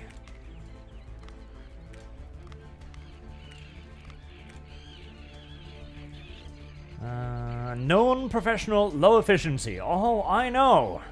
Oh, I know. You, leave you me. I am aware of the fact that they're actually kind of shit.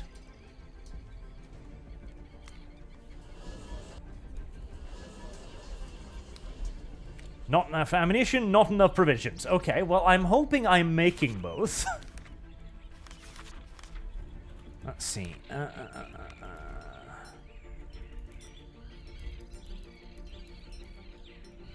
Actually, continuous. I think continuously making supplies will be a good thing. I'm, in fact, almost certain that continuously making supplies will be a good thing in the long run. And in the short run, for that matter.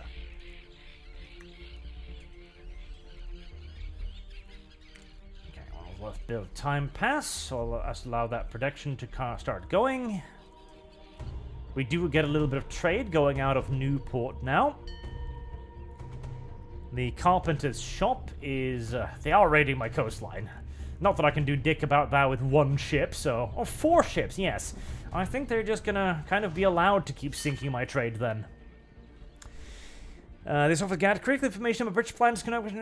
He reports that the British sends fresh troops to Boston by sea. Well, not that I can do anything about that. Right, these troops are beginning to be resupplied with ammo and provisions. Third Continental Congress will give me weapons or money. I actually think I have weapons. Ammunition, maybe.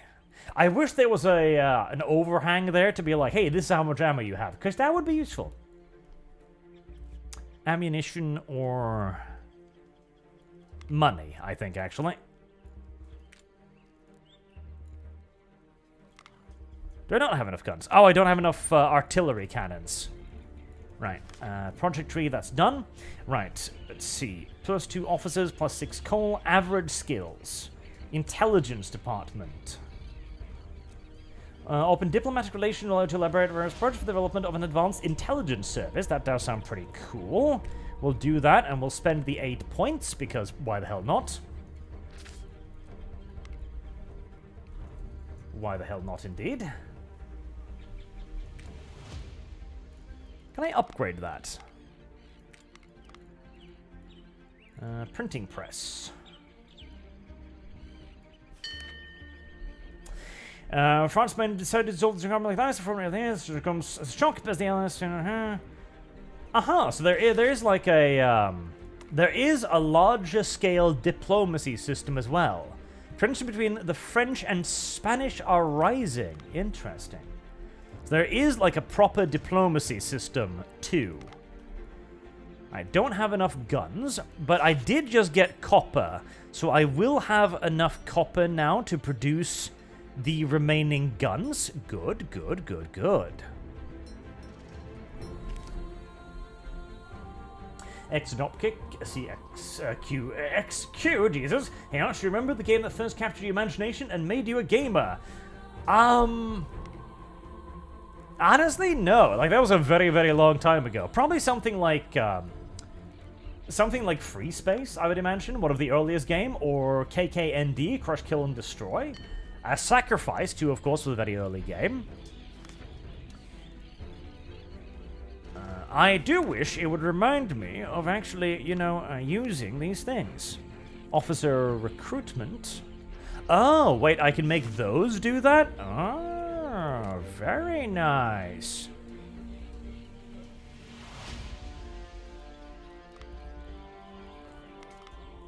Barracks. Well, that sounds useful.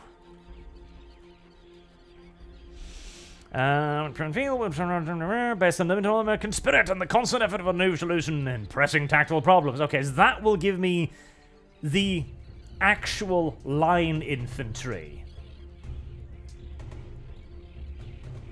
Then, nice. Alright, we'll wait the 4 days to get artillery. 3,200, God. I feel as if they're kind of just getting more and more stuff, honestly. I don't know if that's good. We are going to send a message to the Cherokees. We request from 3 copper. Increased tension. The Creeks in the USA are rising. Yes, please give me copper. Indians, please give copper. Foreign relations. Oh boy, there's actually quite a lot, isn't there? I have lost. Shit. That's kind of cool. I like that.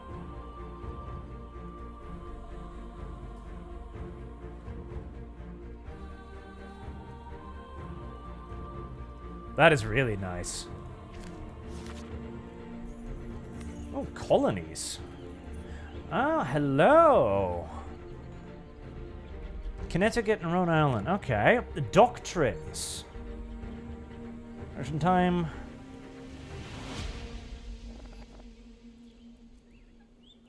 Nice, nice. This is really cool. Colony to army directions. Alright, so you can also boost them once you gain control over them as well. Right, how are those guns? Still 4 days left, eh? I'm continuously wondering whether or not you're actually producing anything, you lazy little shits. Yeah, they are. I had 3 on that ticket, and they've got 2 left, so... How many guns in that unit? Not enough 3-pounder Galloper's gun. I don't know how many they have. I'm presuming they have some, but obviously not all of them. Right, if I'm also producing artillery now... I have lost. Shit. Which I am. Can I see how much ammunition I have anywhere? 81. Okay. How much would I need to start training?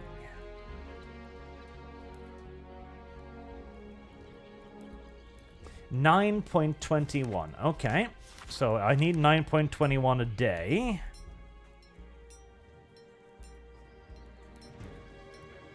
I think that's enough. I think. Are you continuous? Let's see. I have lost. Shit. Because you produce 100 muskets, and I think you've finished producing 100 muskets. Well, it'll just keep producing for a little bit then, I guess. Hippo Hegemony says, Overlord, would you consider playing Hegemony 3? Great game. I love actually starving out citizens without a siege. Just capping or raiding resources. That does sound amusing, yes. Hegemony 3. Maybe. I'm tempted to have a look at Salem, but I'm presuming they've just fortified the ever-living shit out of actually everything. So I can bring 2,000... I can just about match them in numbers, I believe. Right. I think it's time we tried before they send even more troops.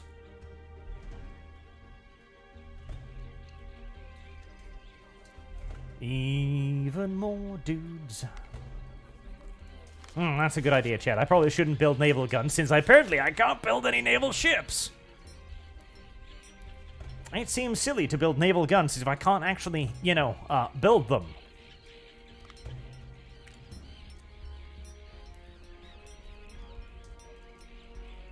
How the hell do I... There you go.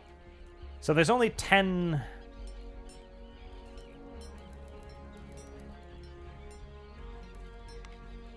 Okay, 1 a day, I'm guessing. Then 10 per day. The production system is a pinch confusing. It could use a little bit more in the way of an explainer. It definitely could. I can decrease factories by 2 then, so I'm not going to need all of them. That is fine and diddly. Hartford is still building the recruiting house. I'll probably get a barracks there once that's ready. I've got more building materials. Officer points, materials.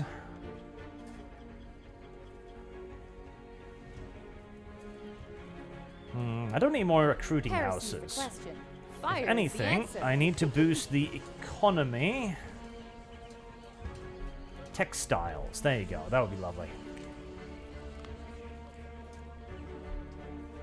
All right. We'll give them a chance to... 400, god. The British just kind of seem to be producing a lot more dues than me. I should have set up stuff here, actually, to Yes, you know what? That is exactly what I'm going to do. That is exactly what I'm going to do. If they're going to keep sending shit over there, well... then I believe it's time to start... Oh my god. Right, they really want to fortify the ever-living fuck out of Middleborough, don't they? Holy Christ on a stick. Right.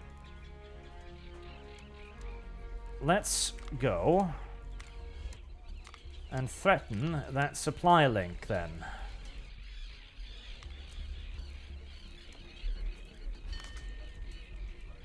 Patriots give another 9 ammunition, very nice.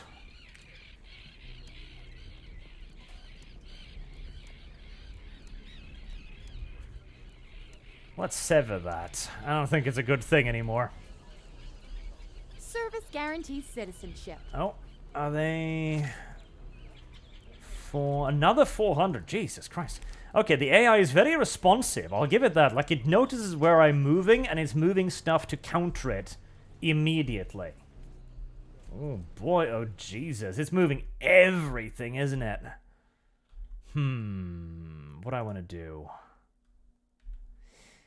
Boy, it's sending absolutely everything it's got. I don't really want to engage in a big retard fight here against what's going to be like 3 times my number. Heresy's the question. Fire is the answer. Alright, I think there's an opportunity here at least to do like a limited engagement with them. Unless they're going to send even more troops from Boston, that is.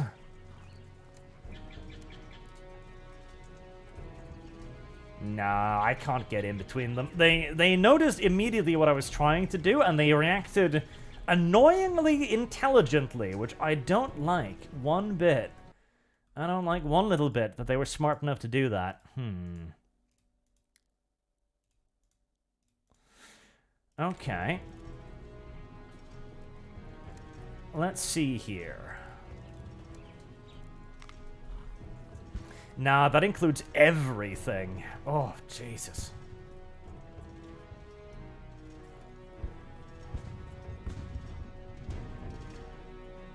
Fine. I need to start reducing their numbers. I really badly do. So let's try it. Those hamsters, please play Life is Strange next. It's a base game. I don't know about that. Oh, it's raining. Brilliant. Very brilliant. Absolutely perfect, actually. That's going to give the army with the superior numbers a very large advantage. Because they'll be able to, oh, you know, just fucking charge my ass. Right, regulars. Regulars.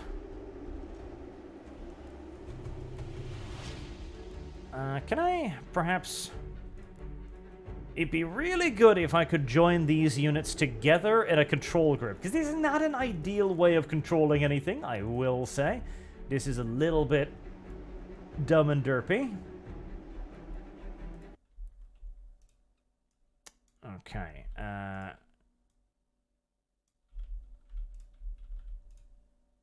as it's kind of hard to like make the units properly controllable. It'd be really nice if they were, so I could remove these and just have the offices maybe, or like control group 1, 2, and 3 perhaps. That would probably actually be superior to the current solution. Alright. There you go. You can select them via control clicking. Good. Right, so I'm not at all sure we're going to be able to push here, because they're going to have massive numerical advantage. But a little skirmish. A little old skirmish. A little old skirmish couldn't possibly hurt, right? Little old skirmish. Yeah, this system is not super elegant. They definitely do need to have another go at figuring out how to do the really large battles like this.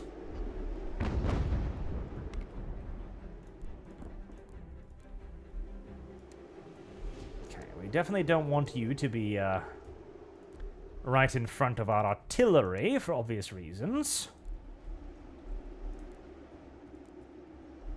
But we do have grape shot, I do believe, so if you want to just, you know, stand in front of my artillery, I wouldn't necessarily mind that overmuch.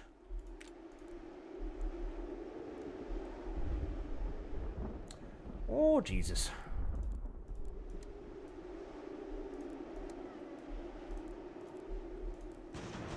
Oh boy, that is just too much, isn't it? Yep, they're just gonna stretch out across my entire frontage, and I'm not really gonna be able to get around them anywhere.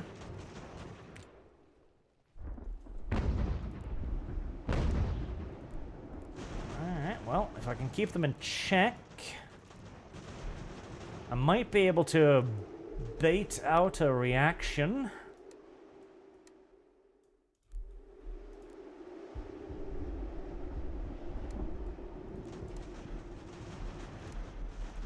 Oh, Jesus. Oh, Jesus, indeed. Their units are a lot larger than mine. That's a problem if they decide to start running at me screaming.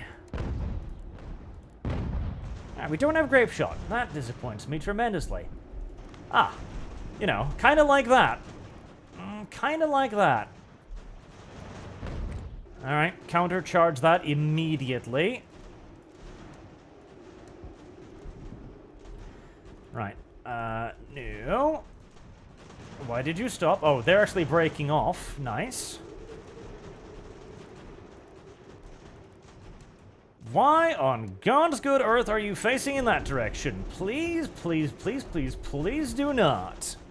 That is a tremendously poor idea. Oh, God, this flank is a nightmare. Look at that. Look at that. Okay. Are they charging my ass? They are, aren't they? Okay. Begin moving up the reserves.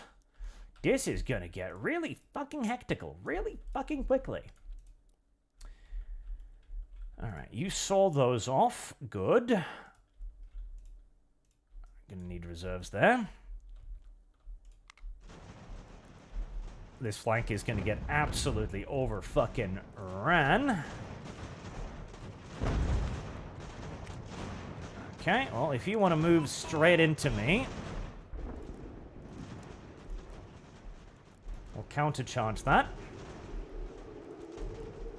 312 dudes. Ouchies. I've got my general backing that up, so that should hopefully work out pretty well. Don't have anywhere near enough reserves on the left. One of my units there broke for reasons. That breaks off another one of their units, too.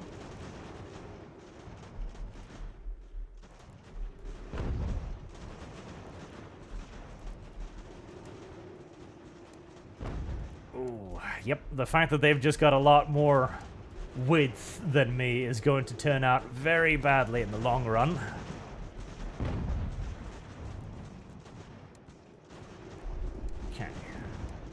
Stand by.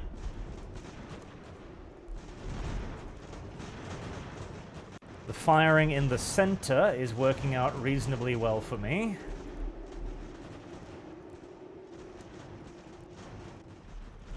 I don't like this thing that's bunching up over here. 2, 3, 4, 5, 600 lands up against far fewer Americans. The center is holding. The right flank is holding.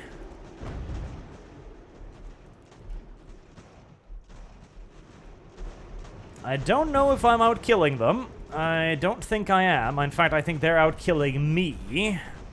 And by a really bad margin, too. That's seen off. Yep, this is not going to work. This is not going to work. This is not going to work in a million years. Okay, what can I do? Can I break through somewhere? I might. I might. Let's W back. Refocus that a little bit. Let's see. I'm getting an advantage in the middle, thanks in large part due to the cannons. They've got a reserve of 300, 400 guys. I was thinking maybe I could do a breakthrough there. I don't think that's going to happen. Question. Fire is the answer. Extending on my flank. Right. Well, moving back here is going to stabilize this, at least for the time being. Could I maybe turn that flank completely? Nah, they'd smash through it. They are maneuvering a lot right in front of me, which is causing them a fair few casualties. Oh god, another giant blob there.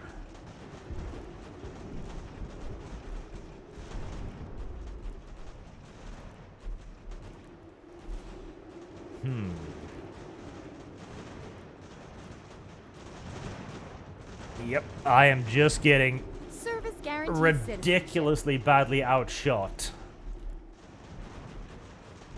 I could... I'm tempted to try and go through the middle, but there is too much shit here, isn't there?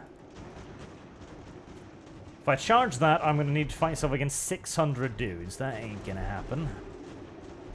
But the left flank is going to collapse.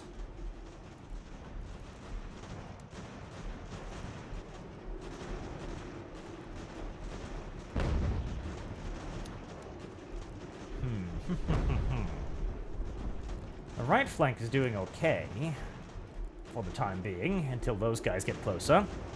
The cannons are doing the lion's share of the work.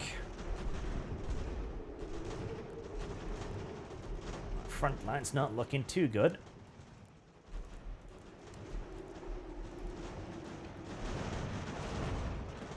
Bleeding. Look at those. 17 kills, 65 deaths. Yep.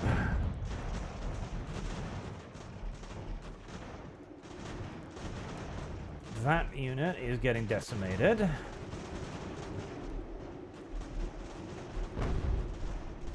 And they're still... They haven't hit my right flank yet, but they're preparing to. That unit will be driven off. The answer. They're very wisely moving further reinforcements into the center. I'm actually quite impressed by the AI so far. Because the AI is doing everything it should do right now, because it's just stretching out.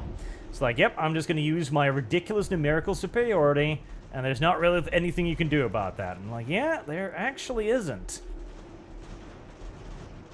I did win the opening few skirmishes. That is an interesting crack we're beginning to see there on the flank. It is stacking up too many units on top of each other, though. It is definitely doing that. Because that is going to allow me to kill a lot more of them, a lot more effectively.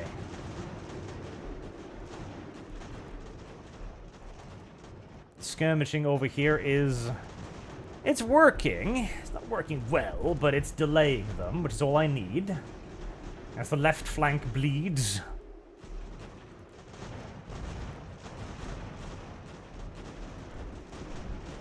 I don't want to move these guys. I really don't want to move these guys. I'm thinking like if I switch them around, I could get like a better angle, but... Let's do this, actually. Alright. Ooh, they're moving straight into me. Is it assault time? Cowardly Americans! Filthy colonials! Okay, the left flank is shaping up. It's doing okay now. We're gonna get a hole there. Plug it. Get the general over. We're gonna need to countercharge that. That's gonna be dicey. That's gonna be really dicey. Okay. Okay. Yeah.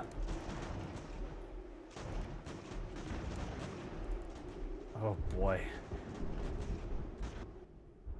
Okay, good. Good colonials. Good colonials. Get back in there. The left flank has been given a reprieve. Let's take advantage of it.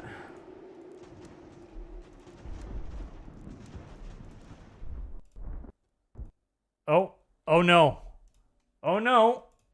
Oh no. Game fucking crashed! Oh no! Oh no, that was a good fucking battle too! That was a good... Oh my... No, no, no. I had it. I had it. I was fucking turning that around. I was turning that a fucking around. I was about to break through their center. Ah. No. Oh, Jesus, that was off. Oh. Oh, no. That was a really cool fight, though. I was enjoying that. That was a good fucking fight. But, man... No, crashies. Oh, Jesus. That was a well-timed crash. I was praising the AI. Well, it found another way to deal with me beating it. Advanced AI tactics. Criminy cricket. Crispy critters. Right, well, it's an opportunity to... what did you just... Battle... Start, battle, end, 2311.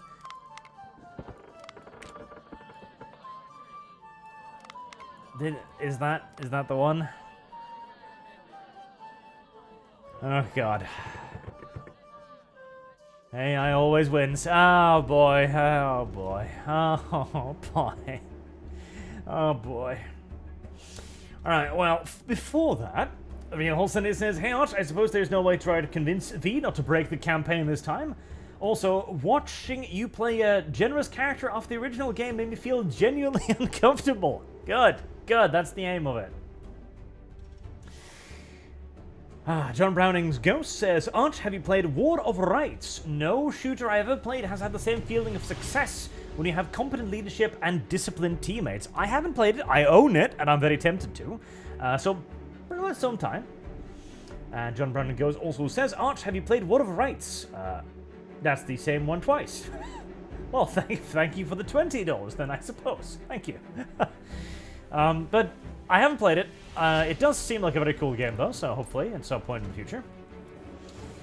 Burn says, "The game crashing is the AI save scumming." It really is. It probably was like, man, I had that one. I should have won that game. Well, clearly not. Clearly not indeed. Okay, well, I'm tempted to move the militia over to the left this time, because the left was what was getting its shit kicked in the hardest, but I think we're gonna have to keep the actual troopers over there, because they were barely holding on. I wish I could use these woods a bit more to my advantage. Maybe I can. Let's try. Heresy's the question. Fire is the answer. I need to remember, cover is a huge advantage in this game. Should I maybe? If I could rush up there and grab that cover from the enemy, I would catch them out in the open, which would be a pretty major deal, potentially. I don't know if I can, though, because I know they're right up there. As this time, I'm cheating a little bit, because I know where the enemy is.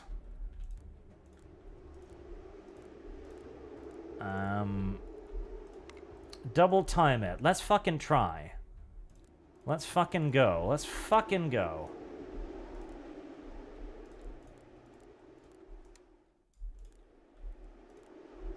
Let's fucking go. There we go. Okay, maybe. Yeah, I think I can. Okay. That is going to give me a definitive edge in the shooting that's about to happen. Oh, boy, that's a lot of British people, though. Pause.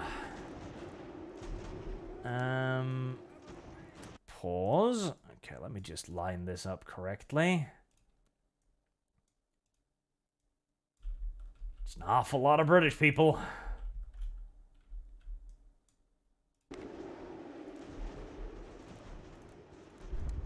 Okay, make sure we've got doubled up their defense in depth, so that whenever they start breaking through or getting any advantages, we can start to screw them over a little bit.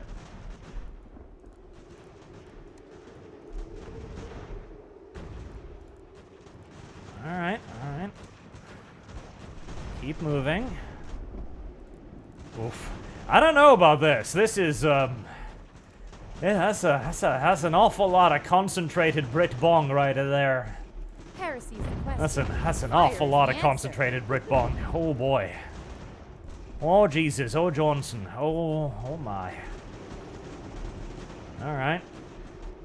Oh Jesus. Yep, I didn't pay attention to the left flank, and that's not good. That's not good at all. Alright, we've got 3 units shooting. Oh boy. Yep. Countercharge that immediately. We cannot let them break out one part like that. That cannot be allowed to happen. Jesus, it might have to be allowed to happen, as I don't know if I can stop it. Alright, 1 unit on each side.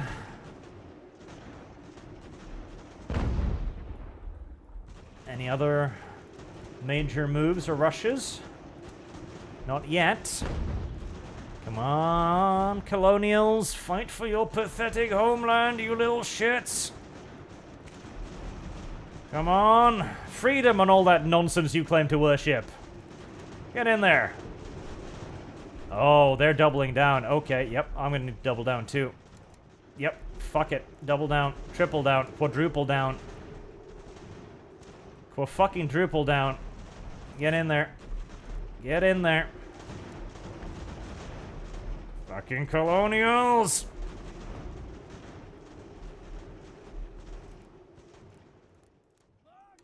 Oh, well, that's a fucking scrimmage. Crap. Okay, well, they're gonna beat through there. I'm just gonna have to accept that. Move 2 units in to block them. Shit. Yep. Well, they learned from last time, from save scumming. They learned that out-shooting me wasn't gonna work.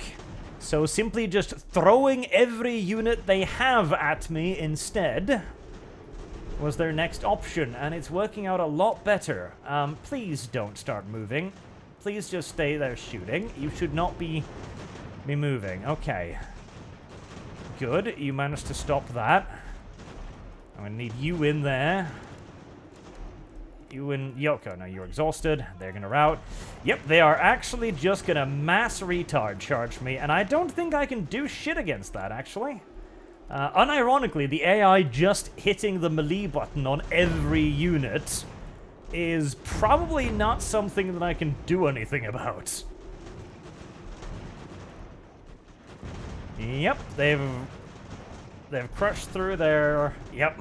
The AI save scummed and learned, oh, I can't outshoot him? Well, everybody charge. I have more numbers, after all. And yes, they do. Yes, they very much so do. Yep. Okay, well, I feel more than happy to save scum that then. Okay, so yeah, that was kind of what I was fearing. If I move forward into the forest line, then the AI becomes super concentrated in one area, and then it just charges. Because that's what it tended to do in Ultimate General Civil War as well. Like, if you compacted the AI too much, the AI would just be like, oh, okay, well then, and fucking mass charge your ass. And it can work out very well for the player, because occasionally you can, of course, get the AI to charge, a couple units at a time, which works out very well. Or they'll do that, where they just go like, well, I have about 1,000 dudes more than you, so I guess I just move forward. And yes, indeed, that works very well. Well, any hopes of getting superior cover is done and dusted, but at least I can keep the engagement range to such a level that the AI won't get an advantage of it either.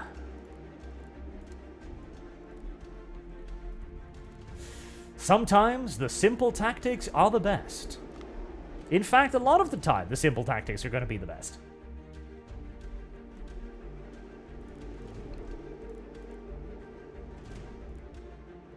Let's see. The cannons need a clear line of fire, because the cannons are my premier killers. They were the ones who broke the front line last time. So we need to be able to set those up correctly. Something like that.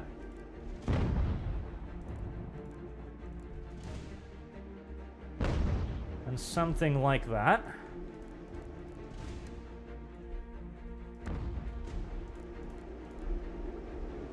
And maybe something like that. Okay, stay like this for now until I know where the enemy shows up. I think the game should probably start the units out a little bit further away from each other, as it'd be nice to have a little bit more of a scouting phase, That would be nice. I think that would be cool. A bit more of a, like, find your enemy, find out where the enemy is phase. Also, I noticed that the AI still has that thing where it randomly goes like, hey, unit, you're the one who's furthest away from that part of the map. You move over there instead of the unit that's the closest to that part of the map. That has been a bug since fucking Civil War. And apparently they have no real intentions of... Oh, hi. Oh, fixing it.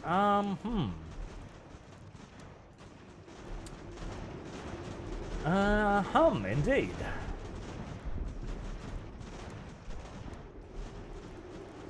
Okay, well, I definitely think we'll be falling back from that.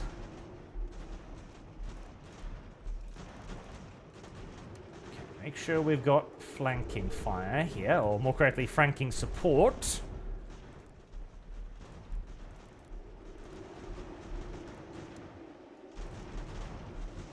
Alright. We need a reserve over there, as I think they're about to, Yep, they're definitely just marching into me. Alright, that's fine. I'll countercharge you with 2 units. That should shatter that relatively easily. They're countercharging with more units. Okay, let's get the general over there. That unit was shattered. That's fine, I think.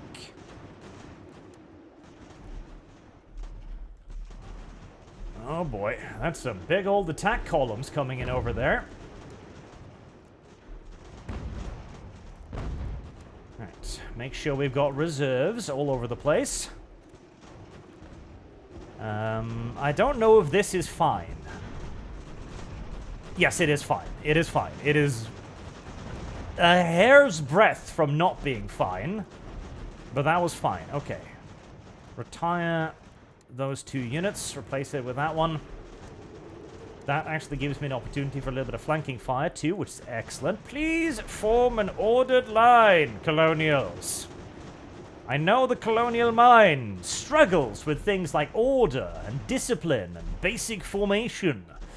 But if you want to be free, you're going to have to master these difficult concepts like, you know, lines and straight things and organized fighting, the ability to stand in a line and fight correctly instead of simply just attempting to zerg rush your enemy into oblivion.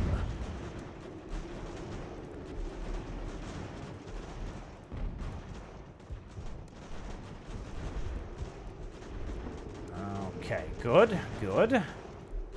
What the fuck are you doing? I have no actual earthly notion what you're doing, but apparently you're redeploying very far to the left. Okay, well, so long as you're blocking the enemy, I suppose we'll just have to accept that.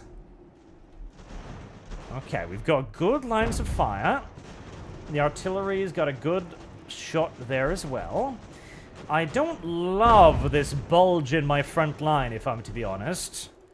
I'm not loving it, but I'm not necessarily hating it either. Let's get some more reserves over there. Shit. I'm getting outshot. Not great. Not difficult to predict necessarily either, but still not great.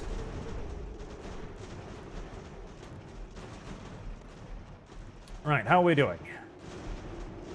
The left is doing surprisingly all right.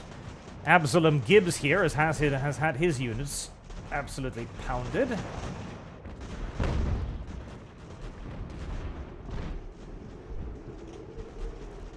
I don't like this. I don't like this one bit.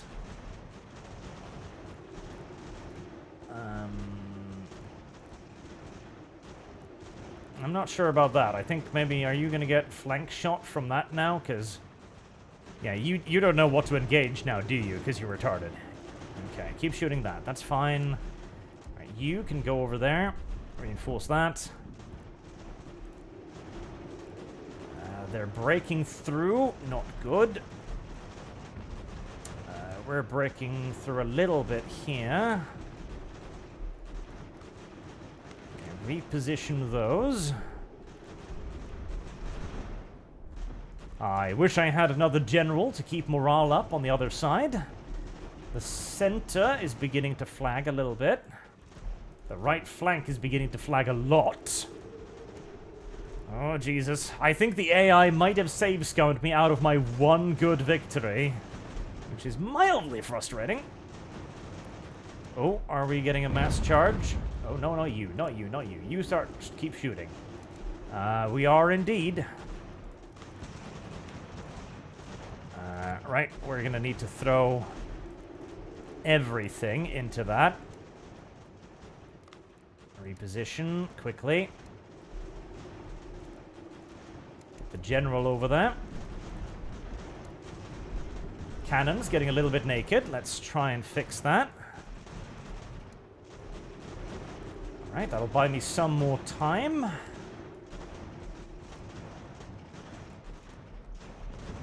How are you doing? How are you doing? You're doing terribly because the unit I sent to aid you decided not to. Oh boy. Okay, that's not great either.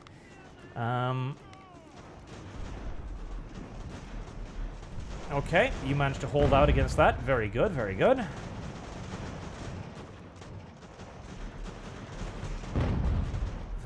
Very good, actually.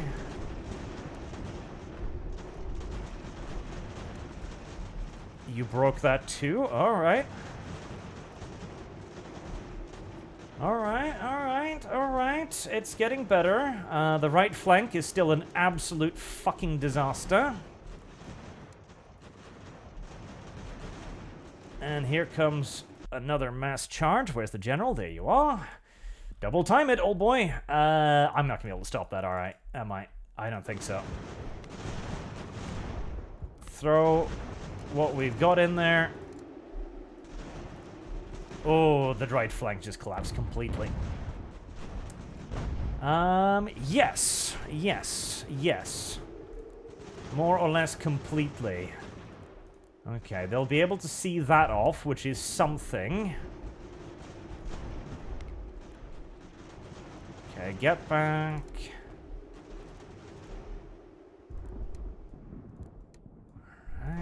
Alright. Left flank stabilizing to a degree. The center is looking alright. If not good.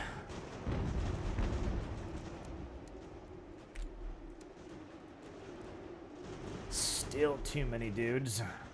Still way too many dudes.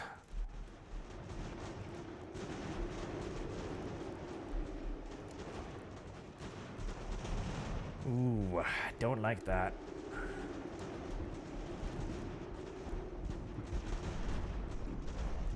Don't like that either. Yep, I can't flank that. That is not gonna happen.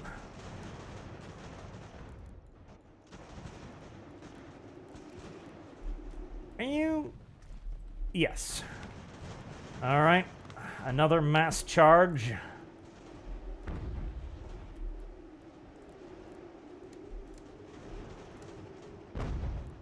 Oh boy. Yeah, I really do think they probably save-scummed me out of my one good victory. Which is very frustrating. Ah, they actually did save-scum me out of my one good fucking victory, didn't they? Oh, that is very frustrating. God damn, I hate that. Yep, I don't think so. Ah, that is so annoying! That is so fucking annoying! It's like AI, hi there! I see you're about to win! Crash. Like, wow. And guess what? I've learned that I just throw units at you now and you die. Like, yeah.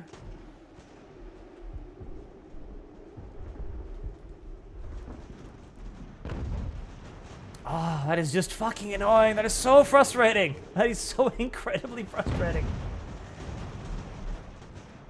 Cannon's doing okay, and the cannon, like, wins me the fight in the middle, slowly but surely, but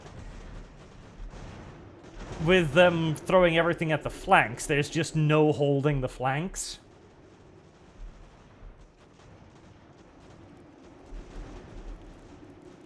Because they just get outshot like mad.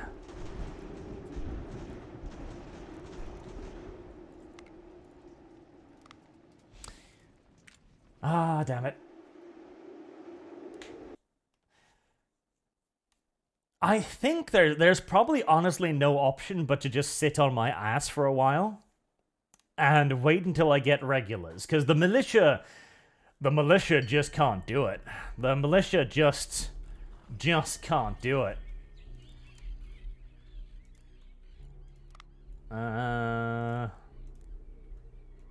What the fuck? Where's the,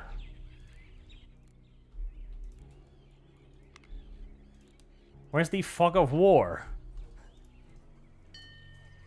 Where did the fog of war go to exactly? Okay.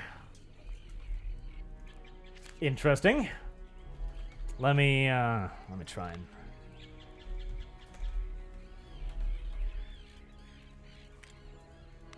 This is early access, of course, chat. This is early access. Bear that in mind.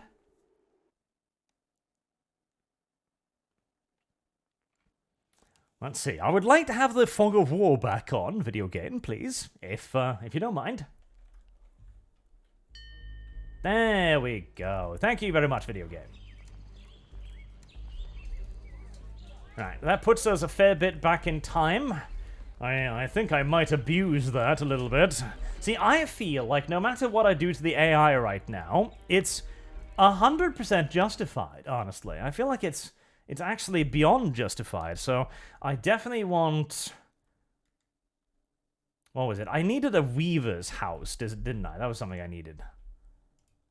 Like a weaver's house. Weaver's house. There you go.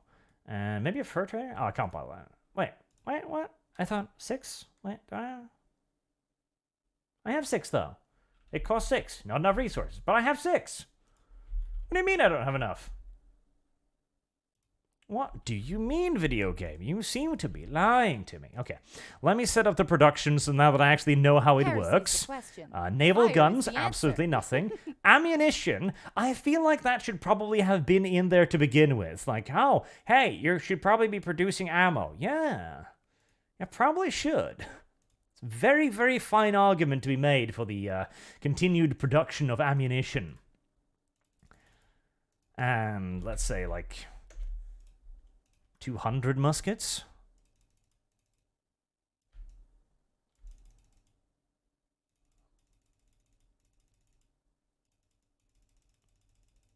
Right, 1 musket, 2 munitions.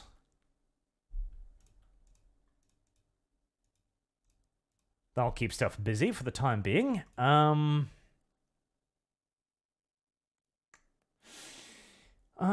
Quartermaster Chief. Around factory. Research speed.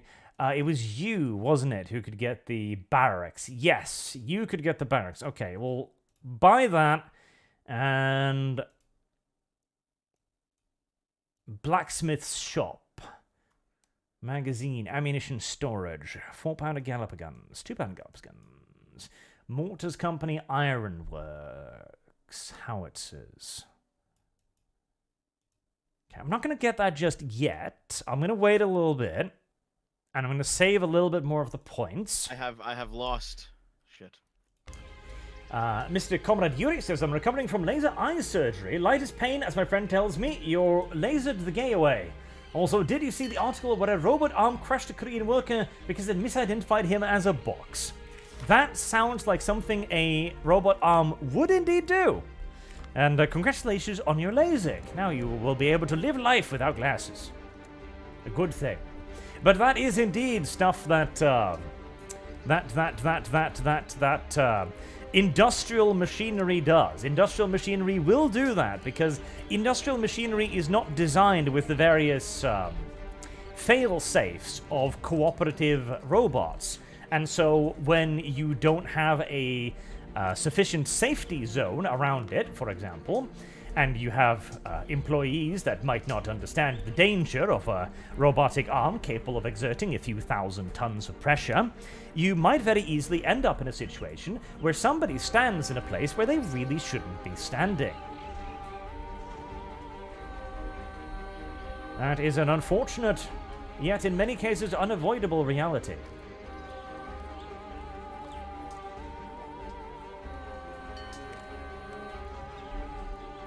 Alright.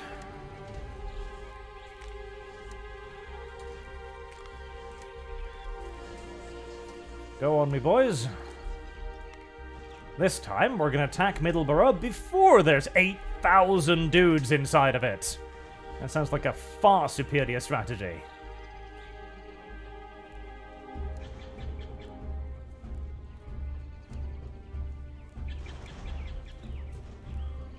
Alright, now we're kind of trapping ourselves in between Middleborough and Boston, which I don't know if is a brilliant maneuver.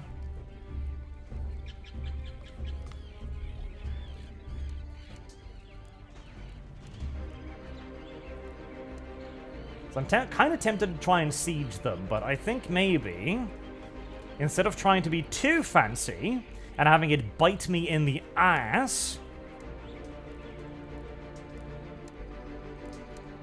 I'm instead just going to do a nice little semi-encirclement there. Now, they're still going to have a mild numerical advantage, but nowhere near as bad as they had previously. But okay, so far I'm fucking loving this. Like, and this is a very, like, early, basic look at the game. Once you add more to this, a larger map, more units, a goddamn tutorial, stuff like that.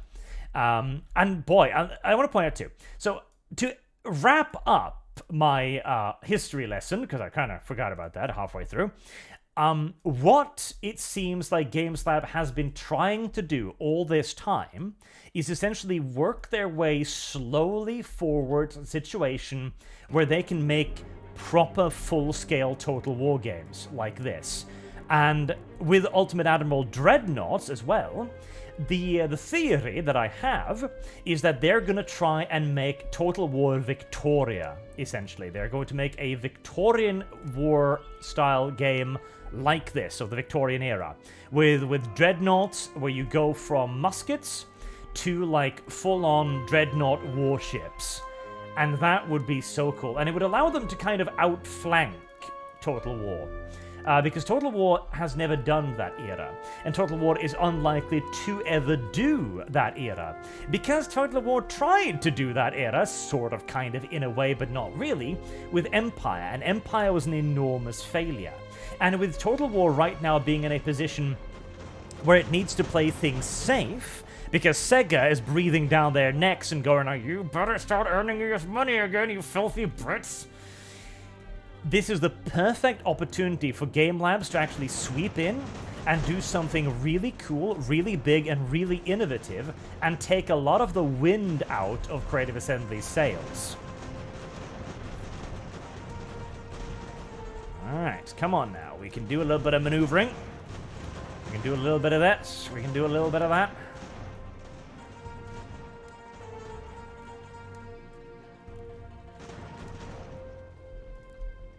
Because now they've got ground combat. Ground combat is in. Ground combat is good.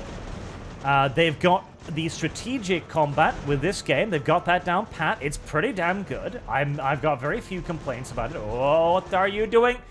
Beyond the obvious part where the AI occasionally does shit like that. It's like, I'm going to move forward. No, you're not. Just shoot them. We are flanking them from two sides. There is no reason for you to go crazy. We've got them. That unit is screwed. We just need a pinch of patience. That's all we need.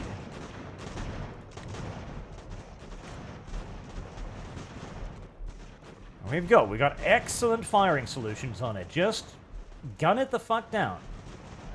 In fact, they're exhausted though, but you know what? Butt fuck it. I've got an excellent opportunity here to squish them really hard. And probably wipe out that flanking unit really nice and quick, and possibly even wipe them out and capture them. No? Come on! No. Very close, though. Very close. That unit's getting its shit kicked in. Service guarantees citizenship. Their center is breaking.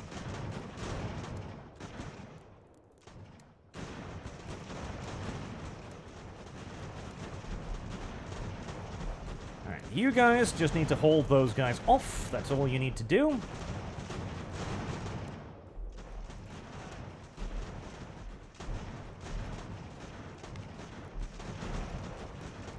I should have waited to engage this fight, because most of my units are already exhausted from marching.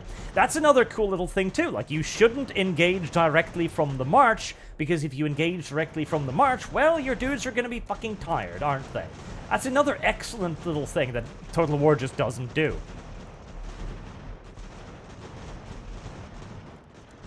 Alright, excellent, excellent. We are rolling them here.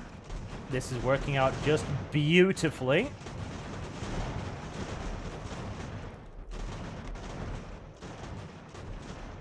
Just beautifully.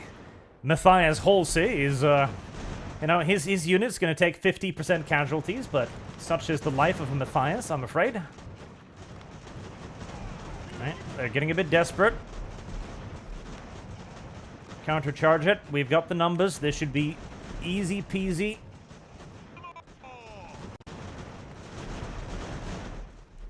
This should not be a problem at all. Nice, nice, nice, nice, nice. There you go. All right, make sure we've got the cover of the woods.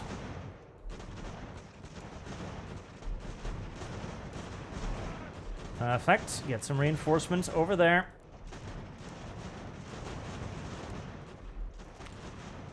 Yeah, this is better. This is a lot better. Oh, you're charging me.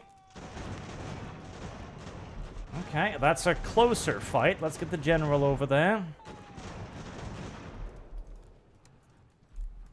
Alright. Advance the center. Straight through.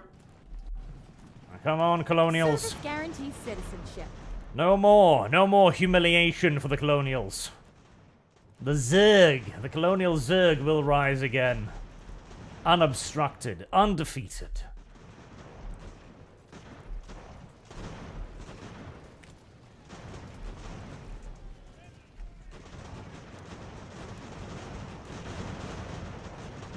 I'll shimmy those a little bit over.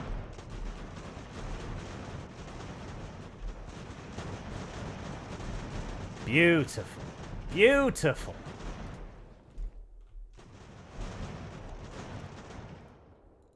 Oh. Alright. You want to do that? I'm more than happy to.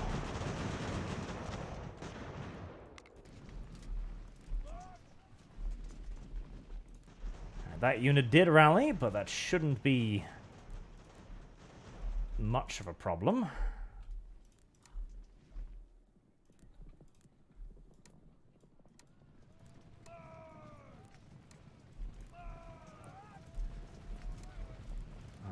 Right.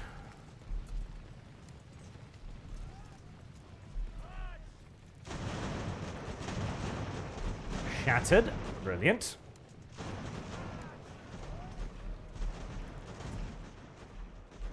Okay, we do need to deal with those 37 to our rear, but I mean, this unit alone should be more than enough.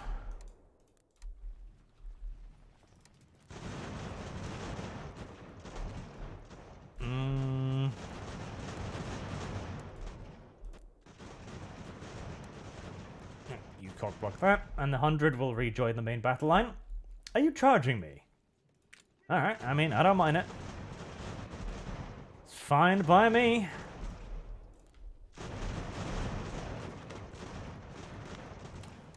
The Brits are of the opinion that the Americans cannot stomach being shown the cold steel.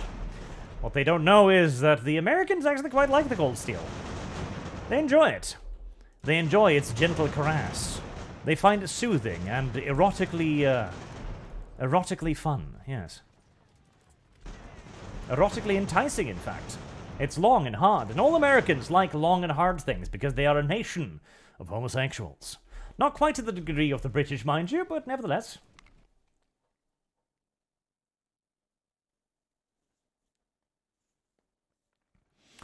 Much better.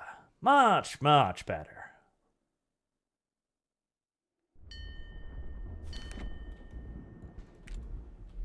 Another bunch of Pennsylvania Patriots. Okay, let's have them head up to Leicester. Ah.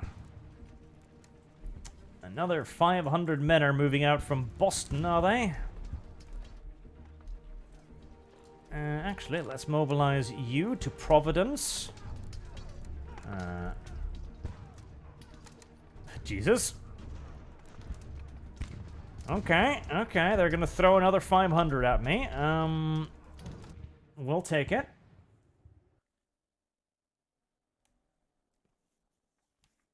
Now, granted, if they just keep throwing dudes at me, I will eventually buckle under the sheer quantity of them. Oh, that's... Now, that's really cool, too. Again, something that Total War just doesn't do is deploy units on the battlefield as they actually are on the battlefield. This game does. Like, those units, they're actually over there, and so obviously, that's where they are on the actual battle map, which has its benefits and its advantages. Benefits and its advantages, yes.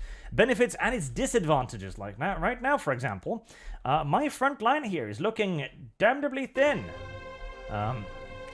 In fact, the Brits seems to think it's looking damnably thin too, and start running straight towards it. Yes. Yes, indeed. Okay, well, we're gonna back off a little bit. And hope they run out of sprinting juice. As I would very much so load to give them a volley of musket fire at point-blank range here. Nope. Okay, well, fucking countercharge it then. Throw the shit in there.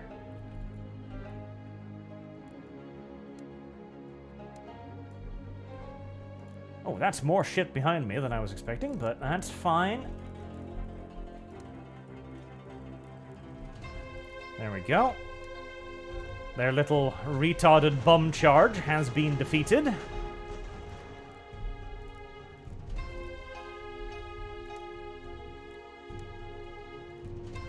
Alright, you are gonna have to stay there and defend our rear.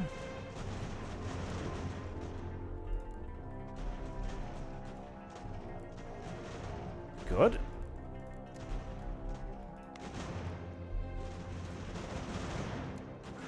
Go get the little artillery piece. Are you? My God. The Brits really are fired up today, aren't they? Okay, well. Have at ye, British bastard. Tally-ho, pip-pip, and all that nonsense. Tally-ho, pip-pip, and all that nonsense indeed. Okay, well, Am I going to win that? I think I am. I mean, I'm pretty sure I've got more dudes. That was just a big old fucking melee shitfest.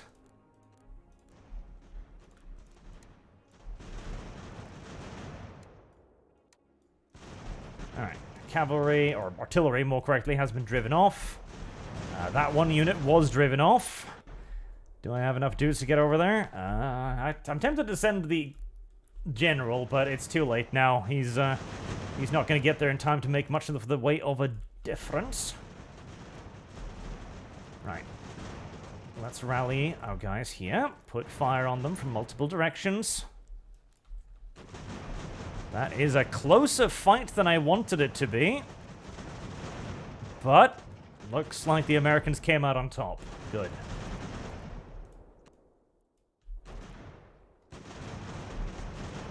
Lovely. Right, well, they're charging at us. We'll charge at them.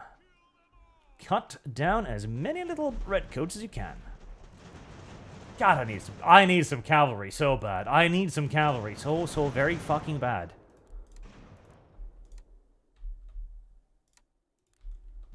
"30 prisoners of war. I think we can add to that tally. Come on, Britbongs. Surely you must surrender now.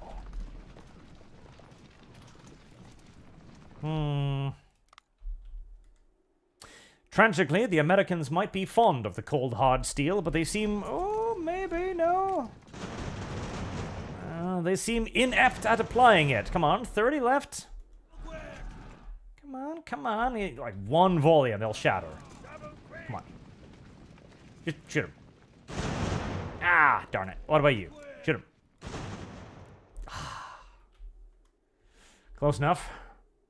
Speaking of, is there like a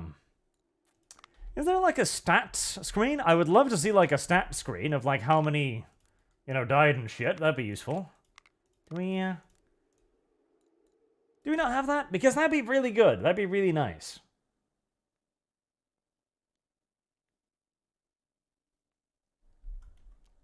Do we? We don't, do we? No, we don't. Okay.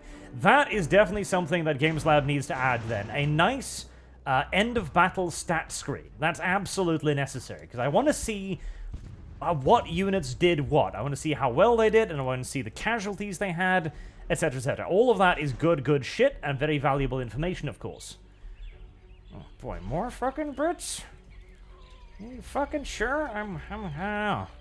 I'm getting a bit sick of fighting the Brits right now. Also, I'm kind of running out of dudes. Oh boy, they really don't want to give up Middleborough, don't they? Do they? They really fucking don't. Okay, fall back a little bit. They're mostly throwing remnants at me now. Okay, right. They lost it. They stopped. Good.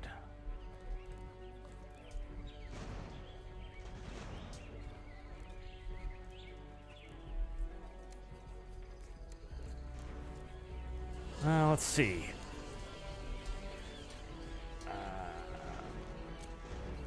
People want to join us? 100% recruits. Good. I'm going to need some serious reinforcements right now. I think the Pennsylvania militia will be rerouted. Another 1,800 British troops are heading to Boston. Non-ideal, not ideal. And I'm not going to be stopping them with my one little schooner either. I feel like that starting bonus, that like, hey, you can get one warship as a starting bonus, was actually a really terrible starting bonus, because that one ship, turns out, started up there, where it immediately, of course, got fucking murdered. It seems like a less than ideal beginning. Oh, I've finished building all of the artillery. Nice. Okay. Barracks, definitely. Get started with that immediately. The chief engineer, fur factory, rum factory.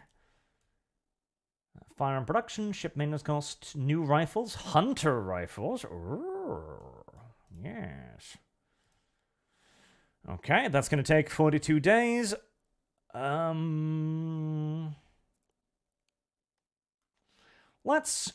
Let's live our life on the edge, shall we? I'm going to pay 42 reputation. If I run out of reputation, I'm pretty sure that's game over, mind you, so should be a little bit careful about that. But I want those barracks. I really badly want those barracks, because I need regulars. Militias, all well and good, but they are not standing up to the British regulars long term. They just aren't.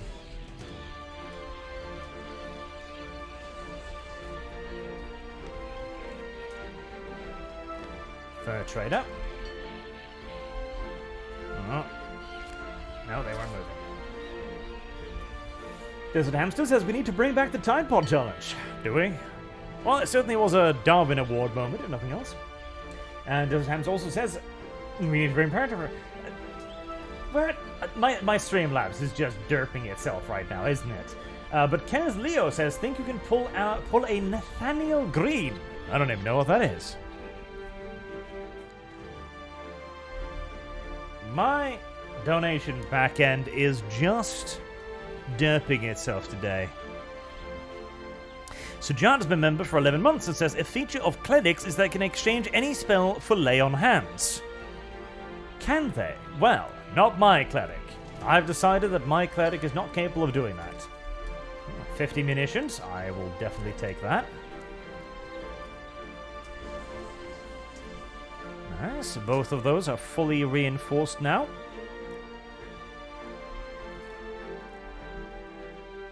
Ah yes, here I sit with 1,000 men there and 1,000 men there, and there's about 6,327 Brits.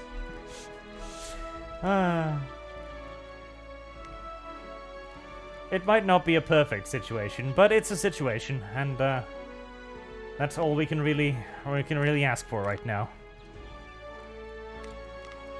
Anybody of you leveled up? Yes, you. Give me the endurance course.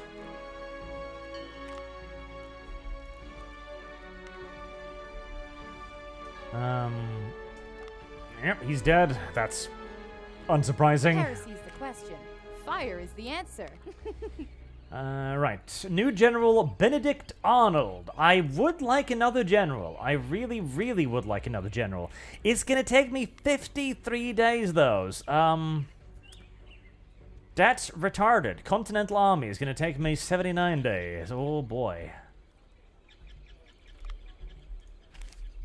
Okay, let's see. What was that barracks building?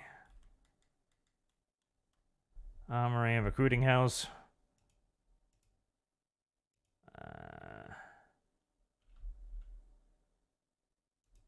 Can I not build it? I have construction lost. infrastructure in Hartford. I am building infrastructure in Hartford, aren't I? Am I? Yes, 26 days. So, can I not build the barracks in Hartford? Church, blacksmith, repeater, armory, warehouse, Weaver's house. Okay, what about Newport? Armory, nope. Let's just, Really? Huh. Maybe it needs a day to unlock. New building, barracks. 50,000 recruits, 100 admissions are 10.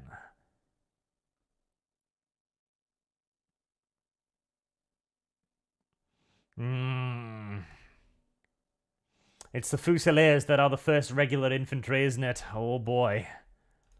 Right. In that case, they're still a while off. They're still a while off indeed.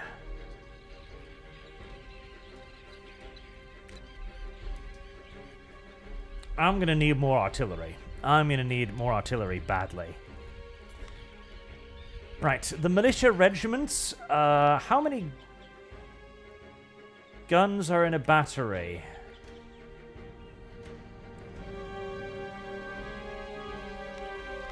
I have no idea, and that worries me.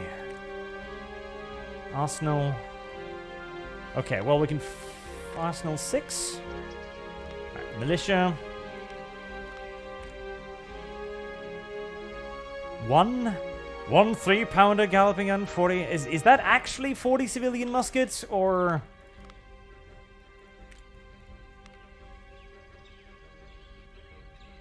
Apparently this officer is shit at using firearms. Well, I don't love that. Okay, well, create them. Ammunition and provisions. That's fine. That is being created as we speak, so they should get enough of that. Ebenezer 1690 donates $5. Thank you very much. To say, for the glory, not the prey. The second New Hampshire battle cry. Keep up the good work, Arch, from a New England Yankee. Thank you very much. That shouldn't be a problem, because I'm pretty sure we are producing it. Ammunition and provisions, I am pretty darn certain. Yes, we're producing plenty. In fact, I'm actually producing a little bit too much, aren't I?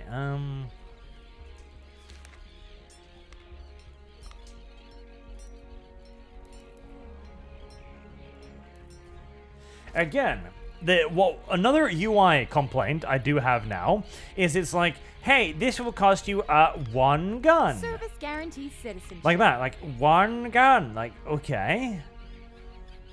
Do I have 1 gun? Like, do you mean actually 1 gun? Or what do you mean? Like, is it actually 1 gun? Because I got 1 gun. Or do you mean like 1 battery of guns? In which case, how many guns is in a battery of guns, and so on? How do I get new, they're damned officers.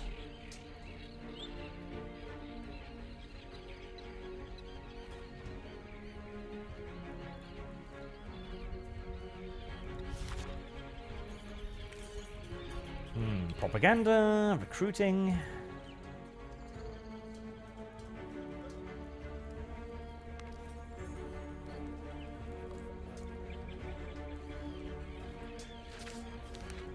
I don't goddamn know.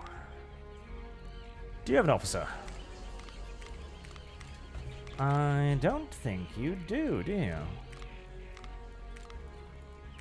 No, you do.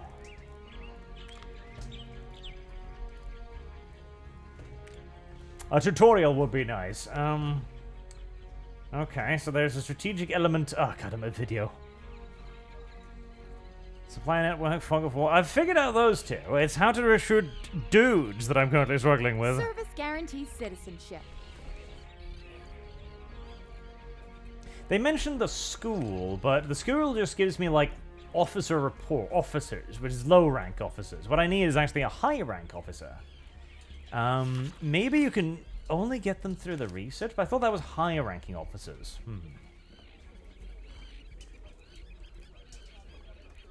Alright, well, so long as the Brits elect to stay in Boston, I have no problems with them.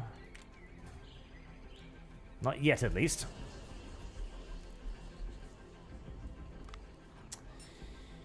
Three.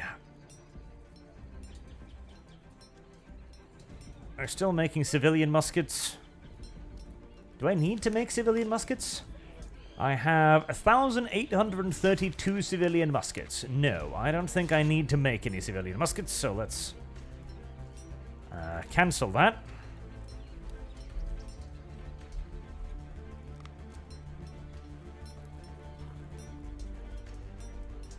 Okay, apparently I can't cancel that.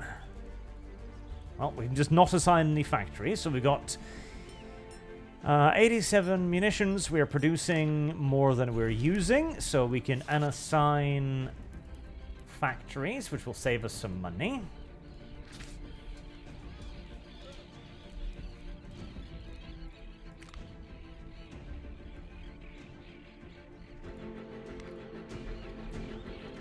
Alright, logistical network is up and running. Stuff's being supplied. We're presumably building up supply caches in Middleborough. Undercover intelligence office. Is that going to give me the next thing? It is. I should probably get that immediately, shouldn't I? I probably should, yes. 2 officers average skill. Okay, that's how you get new officers. Okay.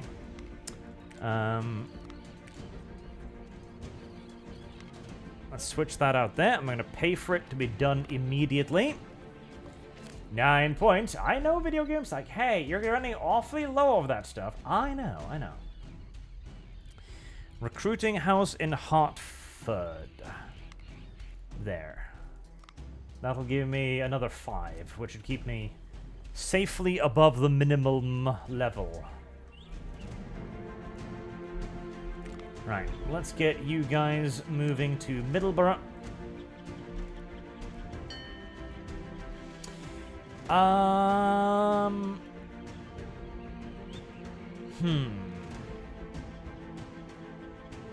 Ammunition. There, musketry production, improved 100 muskets. Okay, that's the objective, right. Let's queue that up then.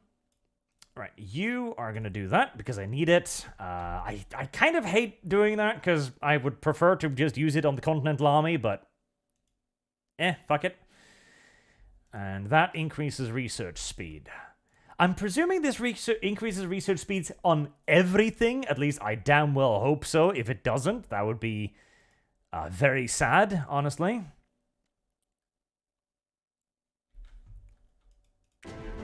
That would be goddamn fucking tragic, honestly. Right, 100 muskets. 100 muskets, apply. And assign, and a 3rd factory.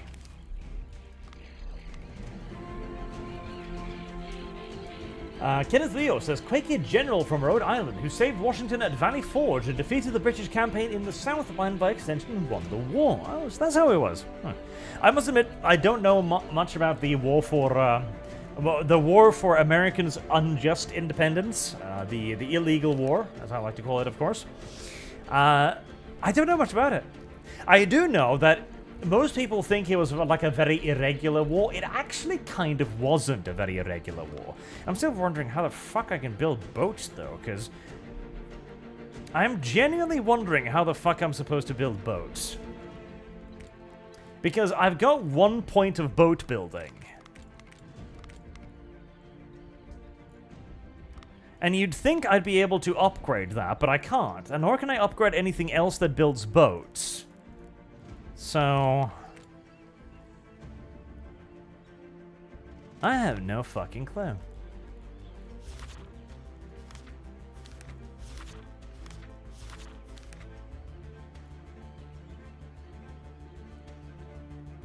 Maybe the Chief of the Navy. Maybe you have to have like Chief of the Navy before you can build boats.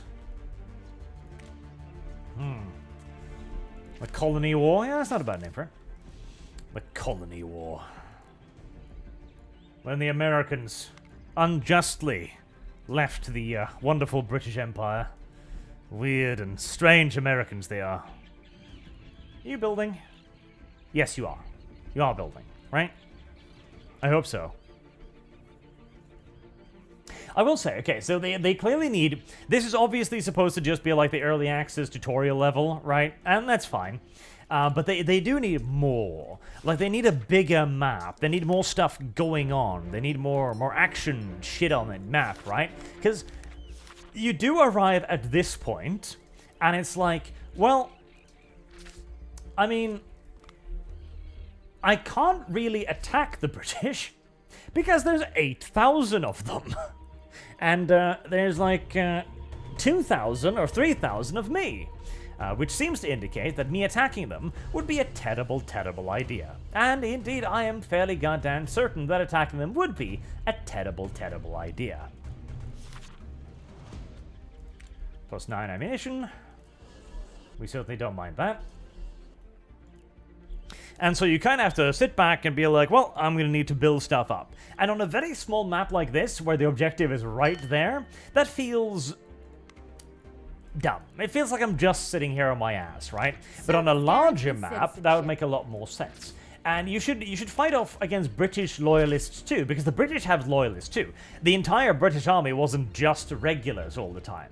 Like, make the map like 5 times as large, obviously. Fire is the answer. And then also have like a pre-war period where you're fighting like... honestly, you should start by fighting the French-Indian War, whatever it was called. You can start doing that. Shit.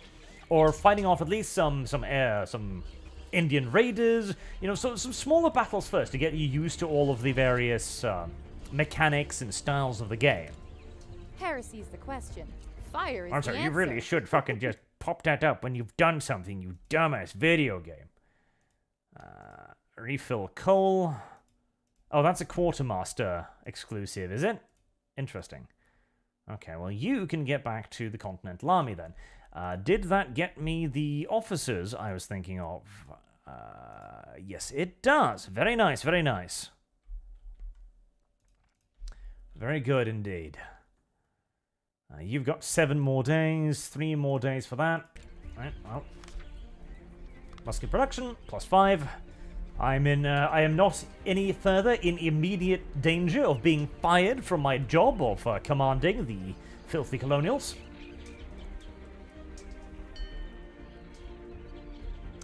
I can. Like, I've been moving them in north is an option, but if I pop up here, Salem's got 700 guys in it, which I can probably beat. Oh, hello there. Are we doing something? We're doing something, aren't we?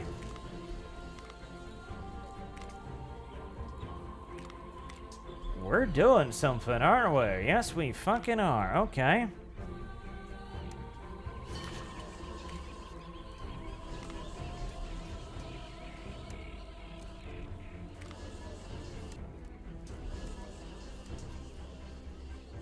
Let's get dudes moving.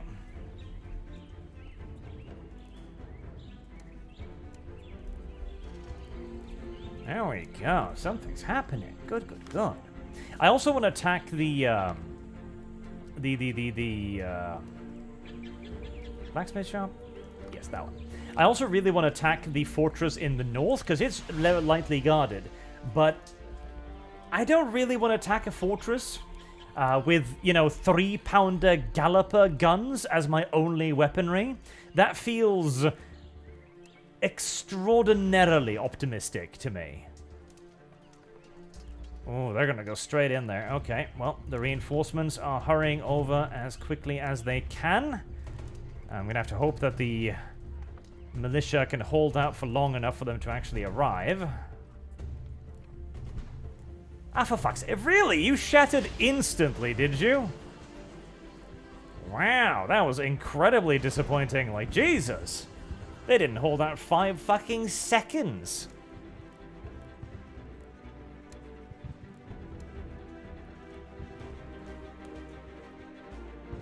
Christ, that was disappointing.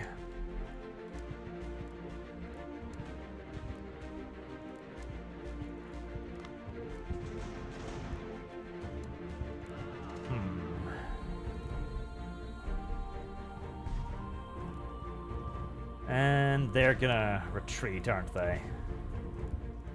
That was extraordinarily disappointing. Holy crap. I mean, they were outnumbered, but not that badly.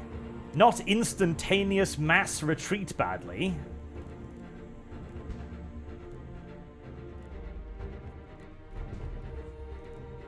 Well, I really cannot follow them. Because to the British, 600 men is nothing. That is... Ah, are they attacking somewhere else? Because I'm about to say, 600 men to the British is absolutely nothing. That's a diversionary maneuver, which they could then easily use to just attack everywhere else. And indeed they did. Yep. Yep, indeed. And, well, there's nothing I can do. There is absolutely nothing I can do. There's absolutely nothing. Nothing. That's 2,000 men. It's like, that's my entire army. It's like, nope. Yep, you're just gonna have to need to reform there. Because as it stands right now, this is less of a campaign and more of a boss battle than anything, where all that is going on is I'm sitting here and it's like, okay, I'm gonna somehow need to get enough troops to 5 copper. I would like 5 copper, please. To defeat my enemy, which outnumber me 10 to 1. That's kind of the game. So it's essentially one enormous fucking retarded boss battle. And if the AI simply attack me, which is what they've finally chosen to do, I can't actually stop them. I literally can't stop them. Because that's 1,000 men, 1,500, 2,000, 3,000, 3,000 plus against 1,700. So, like, yeah, I actually can't actually do anything against that. Are they? And they are actually in range of attacking me, too. So, I'm just... Basically, I think I'm just gonna have to abandon it, because there ain't no fucking way in everlasting hell I can actually win that, because the AI has 10 times my troops. So, abandon, abandon, abandon.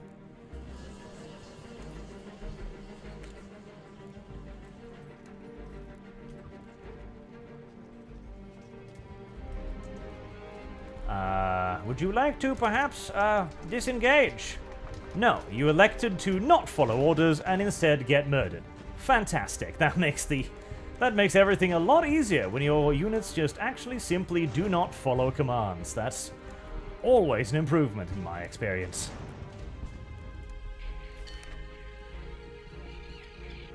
Oh, cool. They're gonna actually invade with another army as well. Yes. Well, there you go. This is kind of interesting, though, because, I mean, the research tree, I'm not even past the first fucking research in the game, right? I'm not even past the first level out of all of this.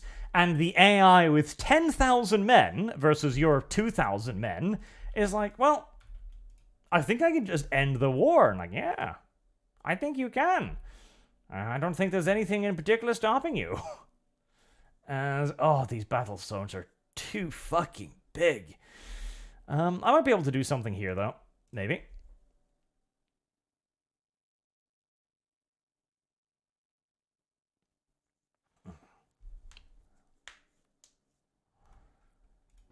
Right, so I'm presuming they'll eventually get the rest as reinforcements, basically, because there were still units in the, like, yellow area, which I guess that's, like, the reinforcement zone that will either emerge during the battle, or if the battle lasts, like, multiple days. Alright. I mean, the British Army should be fucking exhausted at this point, seeing as they've been running this whole time to chase my ass down, so I should have that advantage. I think. I hope.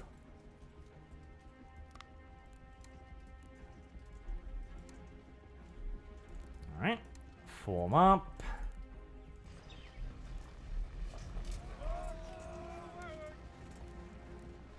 And we've got a good amount of guns, which I will just use right here, I think. And it's a bit of a risky place to put my guns, honestly, but... Okay, they're gonna kind of start heading in that direction. Good. Let's reinforce those guns, because I see the British are doing that as well.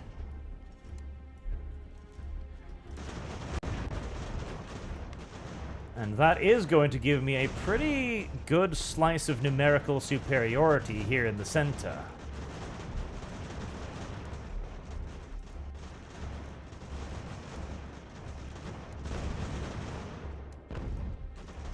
Okay, move over there, as that flank is very, very dangerous. For some reason, they decided to move forward, but that's fine. We'll just use that to charge them, since I should have a nice numerical superiority there.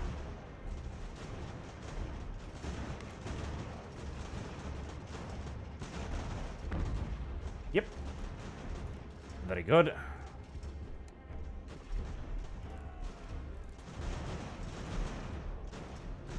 Okay. Slot those in. Lots of small units coming at me from the front. Let's quadruple up on that one.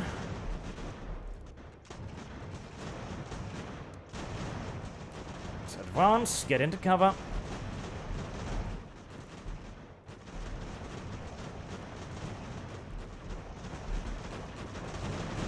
Alright, once we shatter that, which we should do in a few more salvos. Come on, one more. Nope. Okay. Are you trying to charge my ass again, AI? You fucking are. Okay, very well.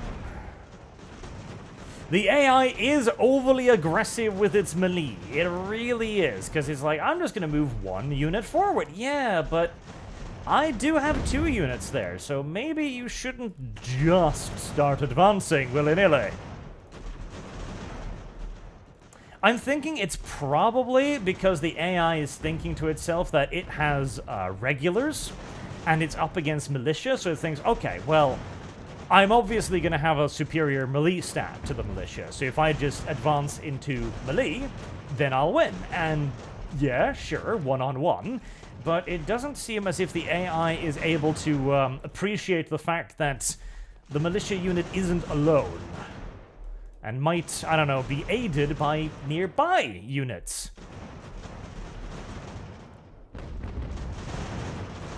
Oh yeah, the right flank has completely collapsed. Then again, considering the AI also starts with 10 times your troops, it might be a good idea that it's, you know, not flawlessly intelligent. Sometimes, in fact, all the time, it is more fun to fight against an AI that you can actually beat, rather than an AI that you can't beat, unsurprisingly.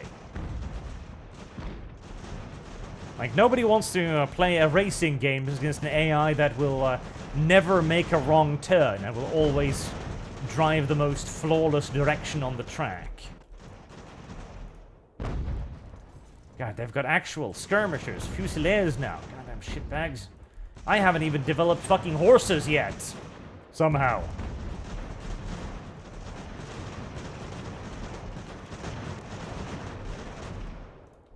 Right, you get back up there.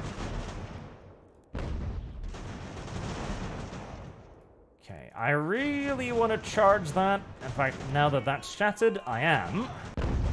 Before that was gonna happen. Well, it happened anyways. Oh shit, well there's the reinforcements. Okay, well that's awful.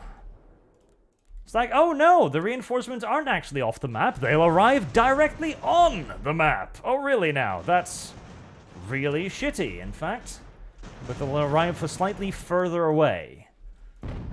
And that is good to know.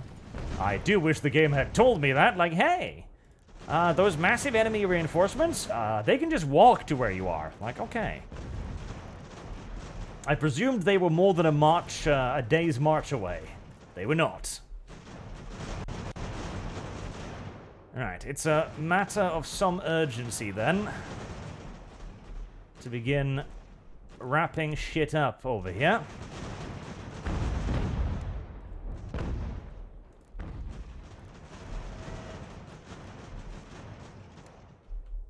God, I wish I had fucking units.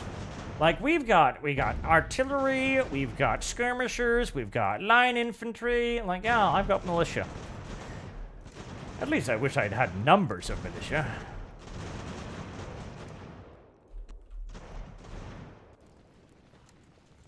I'm gonna need to keep you there. It certainly captures the experience of playing as the filthy colonials, however. Inferior technology, inferior spirit. Just colonialism. Alright, fuck it. This is a bit risky, but I'm gonna just toss those in there. Follow them in as soon as I can with these guys. Which is hopefully soon. Please, thank you.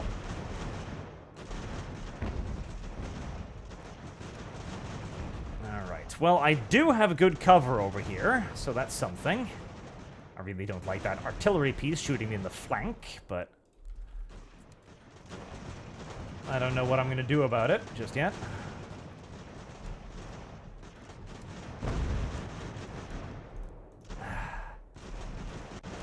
Yeah, this is a really, really terrible position, because I can't attack it, because if I attack it, I'm going to open up my flank to, well, everything.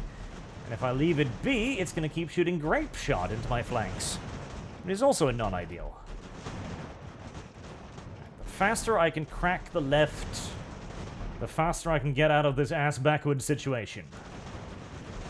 Oh, you decided to rally, did you? That's very useful.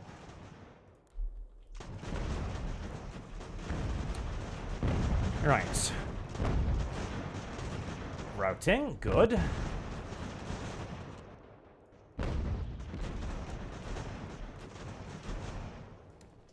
The artillery is kind of being the stars of the game yet again. I need to get more artillery, even if it's just light shit artillery. Okay, you're going to advance on me, are you? I'm actually fine with that, as that will allow me to finish you off. Okay. Come on, colonials. The fight's not over yet. But sir, we're exhausted. Well, cry about it.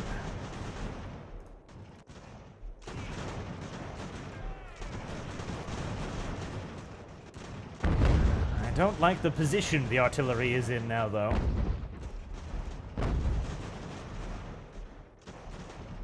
Alright. That's beginning to firm up. Yep, you can actually go over here now. That artillery piece has killed God only knows how many of my little dudes. Charge it. It just fired. You might be able to get it before it reloads. Artillery is low on ammo and getting shot at directly. Very non-ideal. Right flank is looking up. They got the guns, thank Jesus. That will help a lot. More colonials fleeing for their lives.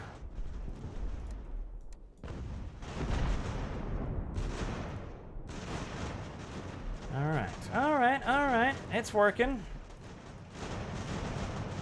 Nathan Gulford and these lads held the right-hand flank Service quite well. guarantees citizenship.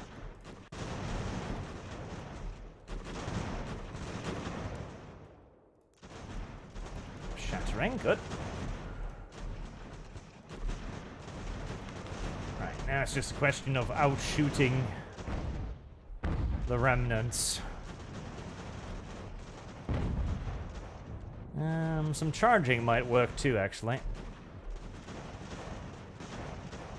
That's a long charge. I don't actually think they're gonna get them. Are they? Maybe? Okay.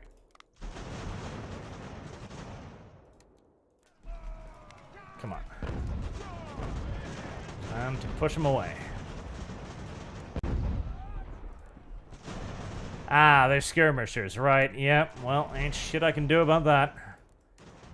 That is unfortunately a tool not in my arsenal right now. They beat them. That sucks quite a bit. It's a very fucking scrappy fight. It's a very fucking scrappy fight.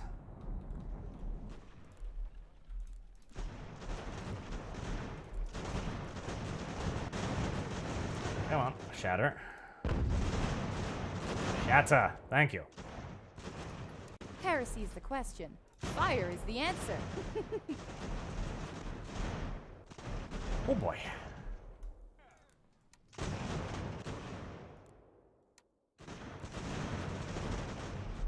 Still quite a few of them left over there, but their numbers are dwindling.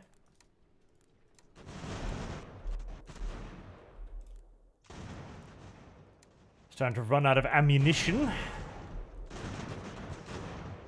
Hardly an uncommon thing in Ultimate Generals games. Okay, those are those finally shattered. Americans are finally starting to get sick of this fighting and retreating properly.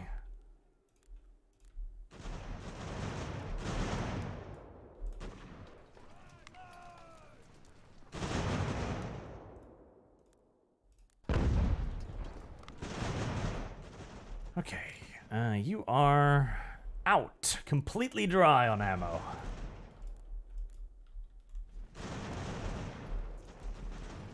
Oh, Jesus. Jesus indeed. I'm half tempted to try and just charge them when these guys get over here. That might be about my only option. As I am just... Oh yeah, look at that. I'm getting outshot 3-1. Oh, militia. Militia, ow. Right. We're gonna have to. There's no option. It is throw yourself at the enemy now.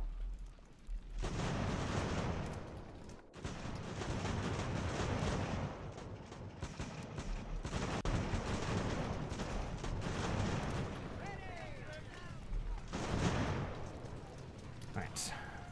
That's one.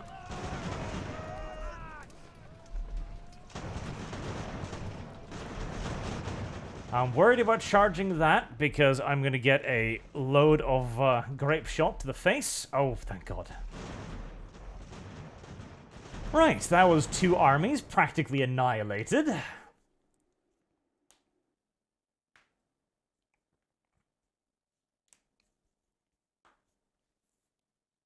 The issue is there's still more Brits off there in the woods, and that is majority of my army. There is still a lot more Brits back in the woods. This is indeed. Alright. How many recruits are there here? 14. Right. Okay. Yeah. We're not recovering these casualties anytime soon. These 300 men will be useful. I should definitely... Ah! That upgrades into a barracks. I see. Nice. Well, I definitely need more militia now. More cannons, too. William Wallace. Well, okay then. I certainly don't mind, William Wallace. You're way better at that, so we'll get you to do that. All right, research speed.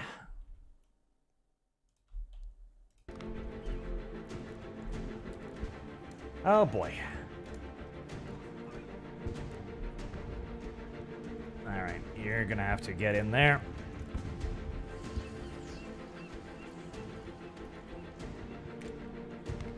Yeah, I'm not going to be recruiting any new guys in that area. Let's see. Another 600 moving in.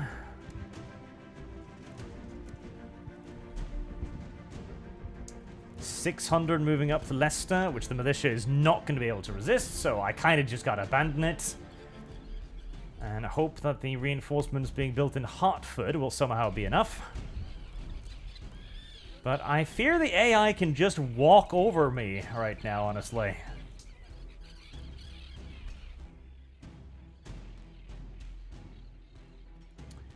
I don't actually need muskets that much.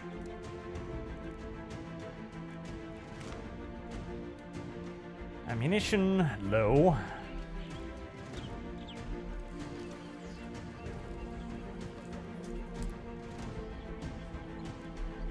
Well, if these can join up, that'll be almost 800. And in another day, they should have a few more guns, and hopefully a little bit more in the way of ammo as well.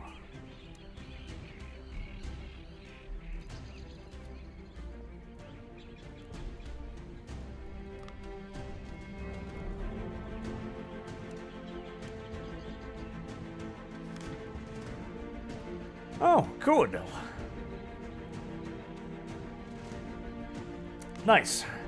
This is the ultimate general civil war, I remember. It's like, hey, you just defeated the enemy. That's pretty cool of you. By the way, they reinforced with another 500 troops, so your efforts were completely pointless. Ah, yes. That is most assuredly the civil war I remember. Okay, let's get you up here then.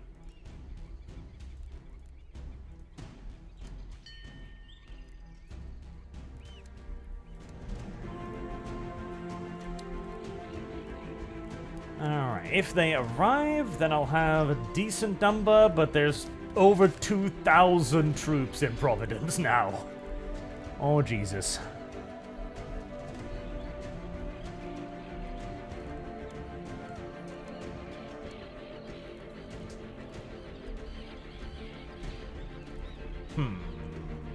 Alright. And they're attacking. Yep. This campaign is definitely an Ultimate Generals campaign. The AI has 50 million times your troops, and they keep getting more. Okay. I think that's it right there. So basically, you do not split your troops in this game. You can't. The fact that you're outnumbered, what is it? They have had 10,000 in Boston. I had 2,000. So you're outnumbered about 4 plus to 1. So if you split your troops, because I was like, okay, I'll defend a little bit there, defend a little bit there. No, because the AI will just then move out, because you can't defend any one point. 400 men there were instantly defeated by 600 redcoats. So defending that was pointless. Absolutely pointless. And then they just moved out with 4,000 dudes. Like, okay, well, that's my entire army times 2. I guess there's nothing that can be done. And yeah, no, there is nothing you can be done. And worse still is, I'm still 63 days away from getting basic infantry. Basic fucking infantry. Granted, this is playing on hard, so basically this is the game mode where you have to cheese the game. And I think what you'd have to do is, you'd have to rush Middlesbrough really early on, probably rush Fort Stevens, which gives you resources, and then you've just got to rush the officers' creation, and then just build militia. Build militia as fast as you can, and ignore, like, the research tree entirely, and just rush Boston to win as quickly as possible. Because there doesn't seem to actually be a way to build ships, which means there will never be a point at which I can stop the 18,000 dudes at a time coming in. And there's no way you will ever reach... screw parity. you will never even reach parity level. In fact, like, the Dragoon Company, that's down there. I wonder how long that would take to research. Can I tell? No. So basically, the Brits start with, I think, the entire tech tree unlocked. Because they've got skirmishes, they've got dragoons, artillery, and infantry.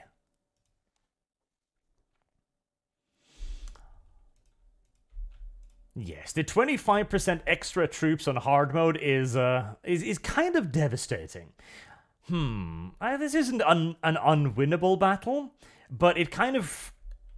It won't end, because they keep getting 1,000 troops at a time. There is a ships tab, but there is no actual ability to build ships right now. Because I'm presuming this is basically just the demo, because you can build ships. In fact, I've got a port. I've got the port right there. But it creates 0.5 shipyard points.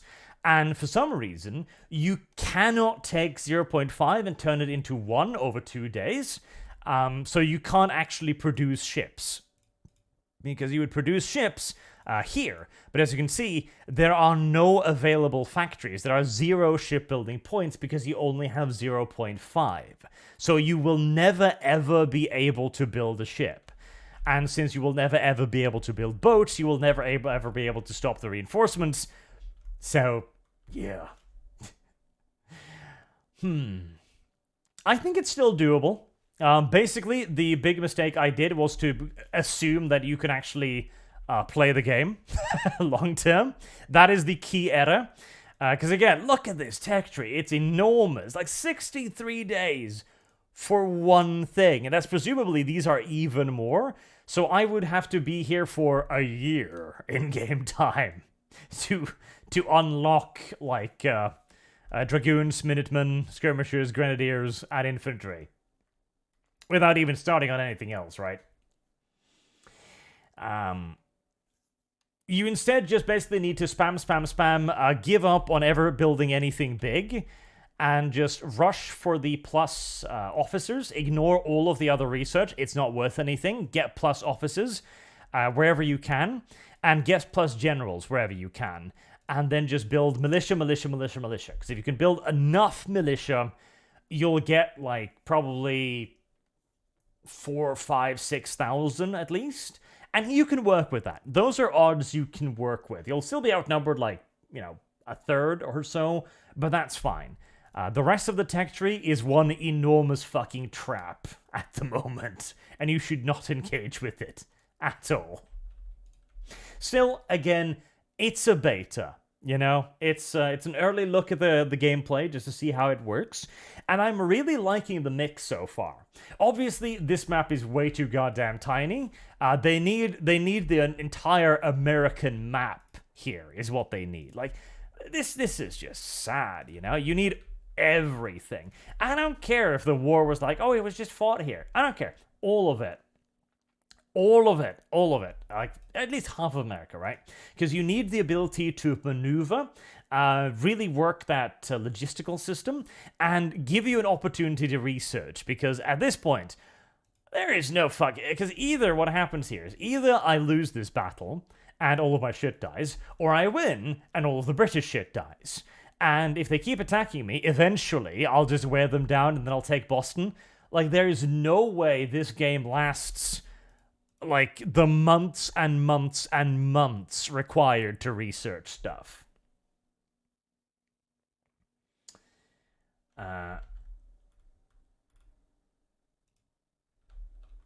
The map gets bigger if you get through the first phase. Does it now? That's interesting. That would be cool, though. But does it? Maps opens June 1st. Okay, so you get a larger map, do you? Okay, I'm kind of... Let's see. May 30th?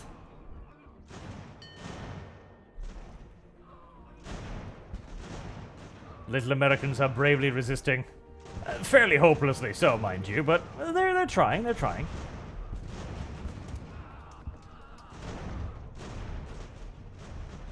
Okay, there you go. Now that's a lot more interesting right there. So you're actually supposed to just fucking lose then? Okay, that's interesting. Right, so basically, you're supposed to fucking lose.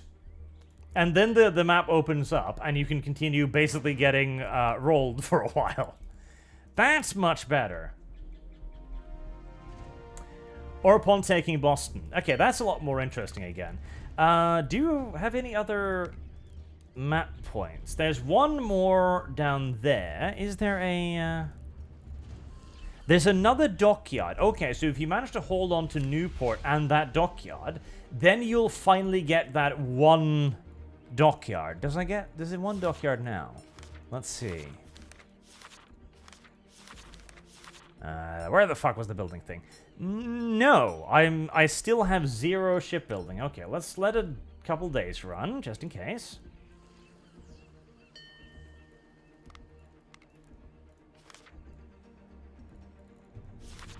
No, still 0.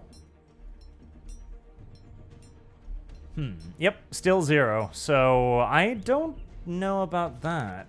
Can I do anything here? I can force him to use more factories now. So I guess you have to get Chief of the Navy. If you don't have Chief of the Navy, nothing actually matters. Then why the fuck? It's like, you can start with a warship. That's literally a trap. Like, okay, you can start with a warship that starts out here and sinks. Like, video game. That's a very dumb video game. But yes, that makes more sense. Basically, your initial army, you shouldn't even fight with it. This is one of those video game boss battles where you can't actually fight the boss. And you're supposed to just give up, camp in Hartford, and then wait to June 1st. Alright, I don't like that as a game design decision, because it's incredibly passive and uninteresting. It kind of tells the tale of the Revolutionary War, I guess, in that it's like, initially you don't stand a fucking chance, and the British just like bring infinite reinforcements until you die. But as a gameplay system, that's really not very... That's a really big like, oh, hey, this is a trap.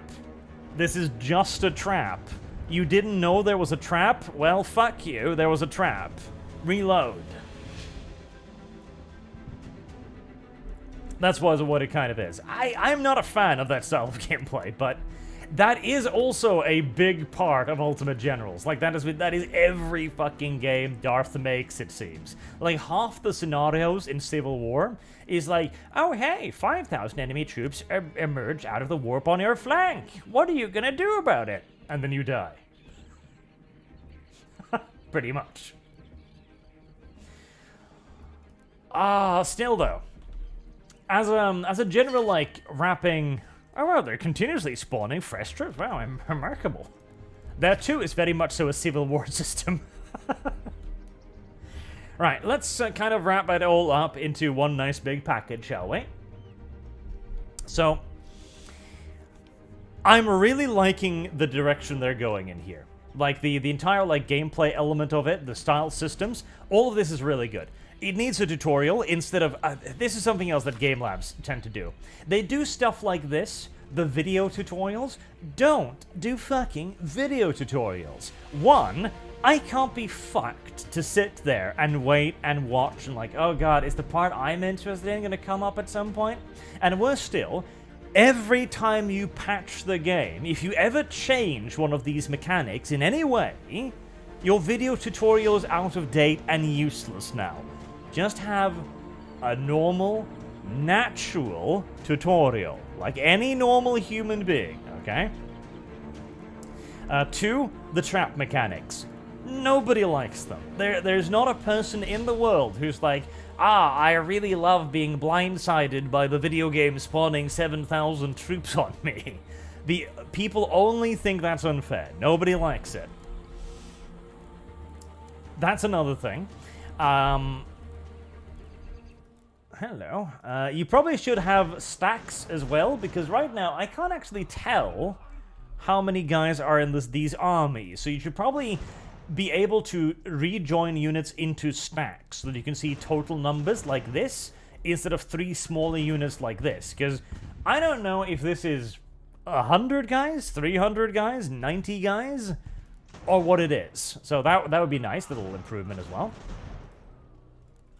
You probably also want to, again, make the tutorial section a little bit more obvious. You know, and it's like, oh, yes, you're supposed to lose. Because then you won't wait, because for a new player, right, who is not necessarily all that interested in the Ultimate General Civil War series, you pick up this game, and you're like, oh, this is really cool, these are cool mechanics. 1,800 British troops have arrived. Okay, that's cool. 1,800 British... Okay. 1,800... Oh, Jesus. Oh, 1,800... Oh, my God. And then you die, and it's like, well, I don't want to play this game anymore now. You're just kind of then assuming that the guy waits until June the 1st and goes like, oh, that was a dumbass boss battle that you're supposed to lose. Okay, I guess I'll get back in it then, you know? Nobody likes traps. The gameplay controls for the realistic battles, really solid, really great. The naval battles are still the best in the biz, no doubt about it. The mix of the ability to skirmish, too, I really, really like.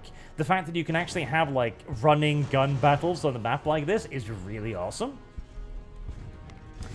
I would like it if you gave the... there should probably be a little bit different units, because one of the myths about the Americans' Revolutionary War is that the Americans were only, like, militia forces, like skirmishing hunters, etc. That was actually very rare. The majority of engagements were actually conventional warfare. This whole skirmish guerrilla war has been massively overblown and romanticized later on in history. But you could feed into that and give them at least, like, skirmishers, you know, militias and then hunters, for example. That'd be cool, because it would give you something else to play with. This is more of like a me thing, but I like having more toys and being told to wait 51 days before you get one new toy. It's like, but I want something else. And you can give the British something, see, I get that they probably want to be historically accurate, right? But give them something like the Coldstream Guard or something, or like a special unit of troops. Because I think there wasn't that. There was a mention of that somewhere. I think it was in the military tree. Ah, yes. New building a new regiment, 1st New Hampshire, like elite units like that. That's really cool. I like that, and just make them a little bit unique. You know, toys, more toys. I like toys. I want more toys. And maybe honestly, just give people an option to start on the big map, because the big map is way more interesting than the little map is. Especially as the little map exists only to give you a bit of a dickening and then move you on to the actual video game. It would also be nice if you could actually make some fortifications, because at the moment, I don't think you can make fortifications. So that would be nice. Like, if you're in a defensive position, give constructible cover, or give, like, those little Spanish riders, the anti-horse trap thingies, for example. That'd be cool, too. The supply map mode as well, this could be improved upon. Like, this gives me the basic idea of what's happening. It's like there flows over there, okay. But I'd like a little bit more of a precise breakdown of everything that's going on. Like, how much am I actually producing? Like, munitions should be up here. Food should be up here together with everything else, so I can mouse over it and see, okay, Service I am guaranteed gaining so and citizenship. so much, I am losing so and so much. Shit, I've got to increase or I've got to decrease. That'd be really nice. The rest of the map modes are fine. I mean, this could look a little bit less, 1980s strategy game. I made this in Paint, but fair enough. Militia took part in like 5% of total combat. Zinek Lembek. Yes, it was way rarer. Like the mainstay of the Continental Army were not militias. Let's see. The whole status says, Arch, is your cleric not doing any heals purely out of spite for V's cleric class campaign? No. Initially, I didn't know the cleric could even do heals, because I just picked it out of the usual list. After that, originally I thought I was going to be a cleric of Helm, because that's what it sounded like, but apparently that wasn't the case. And so I was going to go for a very aggressive cleric. I probably still am, honestly, but I'll probably pick up some healing, just to let people get a little bit of it, just a little bit. Not too much, mind you, just a tiny bit. The AI could use some, some shaping up here and there. The suicidal charges probably needs a little bit of a, calming down. And Troy Neiman says, any idea how many subscribers have Warhammer Plus? I think they mentioned a rough number in a investor report thingy a while ago, but I don't remember the exact number. It's not a lot. That's the problem. They're not gaining subscribers anywhere near as fast as they want to. Fast upgrading.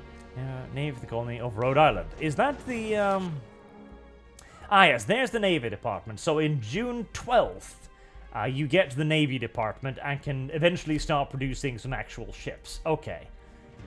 Again, it would have been nice to know that first. It's like, hey, do you want to produce some ship cannons? Yeah, I want to produce boats. Well, you can't. Not until a couple of months in the video game. But why, though? No, but why, though? It's because video game says so. Okay, video game says so. But still. Occasional complaints aside, most of which are simply just Game Labs calling cards at this point, I'm really liking this. This is a very, very, very, very, very cool little idea that they've got here, and I can't wait to see what else they do with it. There's a lot of neat things they can do and should do with it as well. I mean, the whole scale economy, right? Because I'm presuming as you build more stuff, because I notice, even though I got several new buildings, I'm not actually earning any more money here. So I'm guessing that you'll get more economy buildings and like trade opportunities and stuff as time goes on. Like maybe, not necessarily taxation, because that was one of the reasons why they rose up against the lack of taxation, but surely trade. Which, of course, not something you can do to begin with until you start building boats, mind you, but eventually, I'm presuming that you are intended to be able to, actually earn some money. Potentially also via engaging with the diplomacy system and actually getting the Indians involved, or getting the French involved, etc. Heresy's the question. Fire is the answer. I don't actually know how you're supposed to,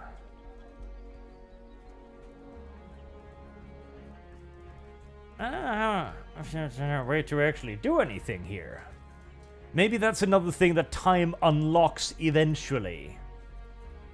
Like France's demand of furs. So what if I start trading with France, and give them fur, their relationship increases? I mean, that would make a certain amount of sense, I guess. It might also be, again, hard-locked, where it's like Benjamin Franklin goes to France or something, which I believe that was what he did, didn't he? He was ambassador to France, and was one of the reasons why they actually managed to get France in on the side. So you're only the commander of the army, and then the politics will go on besides you. I mean, that works, but it's yet again one of those like hidden factors, which is like, oh yes, this will happen at a certain date. I kind of wish I'd known about that, though. Again, the trap factor. I'm not a fan of the trap factor. Holsnedit says healing will continue when the chain shirt is provided, necessary for conducting the healing magic. Yes, yes, correct. I think that is a very good idea, in fact. Alright. I think we shall wrap it up there. So our first preview of the game. And we're definitely going to return to this, but it's super early access right now, and I don't know. I'm tempted to try and do like a proper campaign now that the boss battle has been revealed, but I also really kind of want to wait too. I don't know.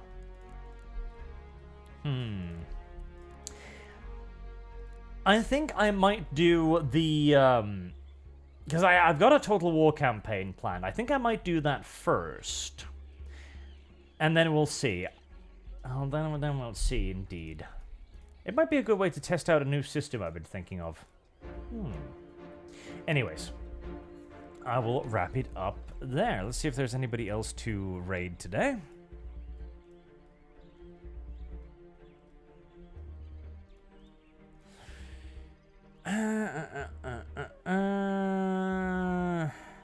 Is Gibbs done for the night already? Really? Really? Fat little Gibbs. Finished already, are you? Let me see. Is he actually? Jesus. What a lazy bones. He is! Fat little tard. Okay. That's absolutely terrible. I have lost. Shit. Condemn Gibbs. Condemn him to eternal suffering. Alright, well, one of Rosa's friends is streaming, so bereft of any other options, we'll do that. Until next time, chat, thank you very much for watching and for your super generous donations, as always, of course, and I'll see you all again, well, with the ArchCast very soon, actually, yes. Then we're going to do an Empire Total War campaign as a little bit of a deviation, then maybe we'll return to this. We'll see, we'll see. I'm certainly not against it. Have a good day.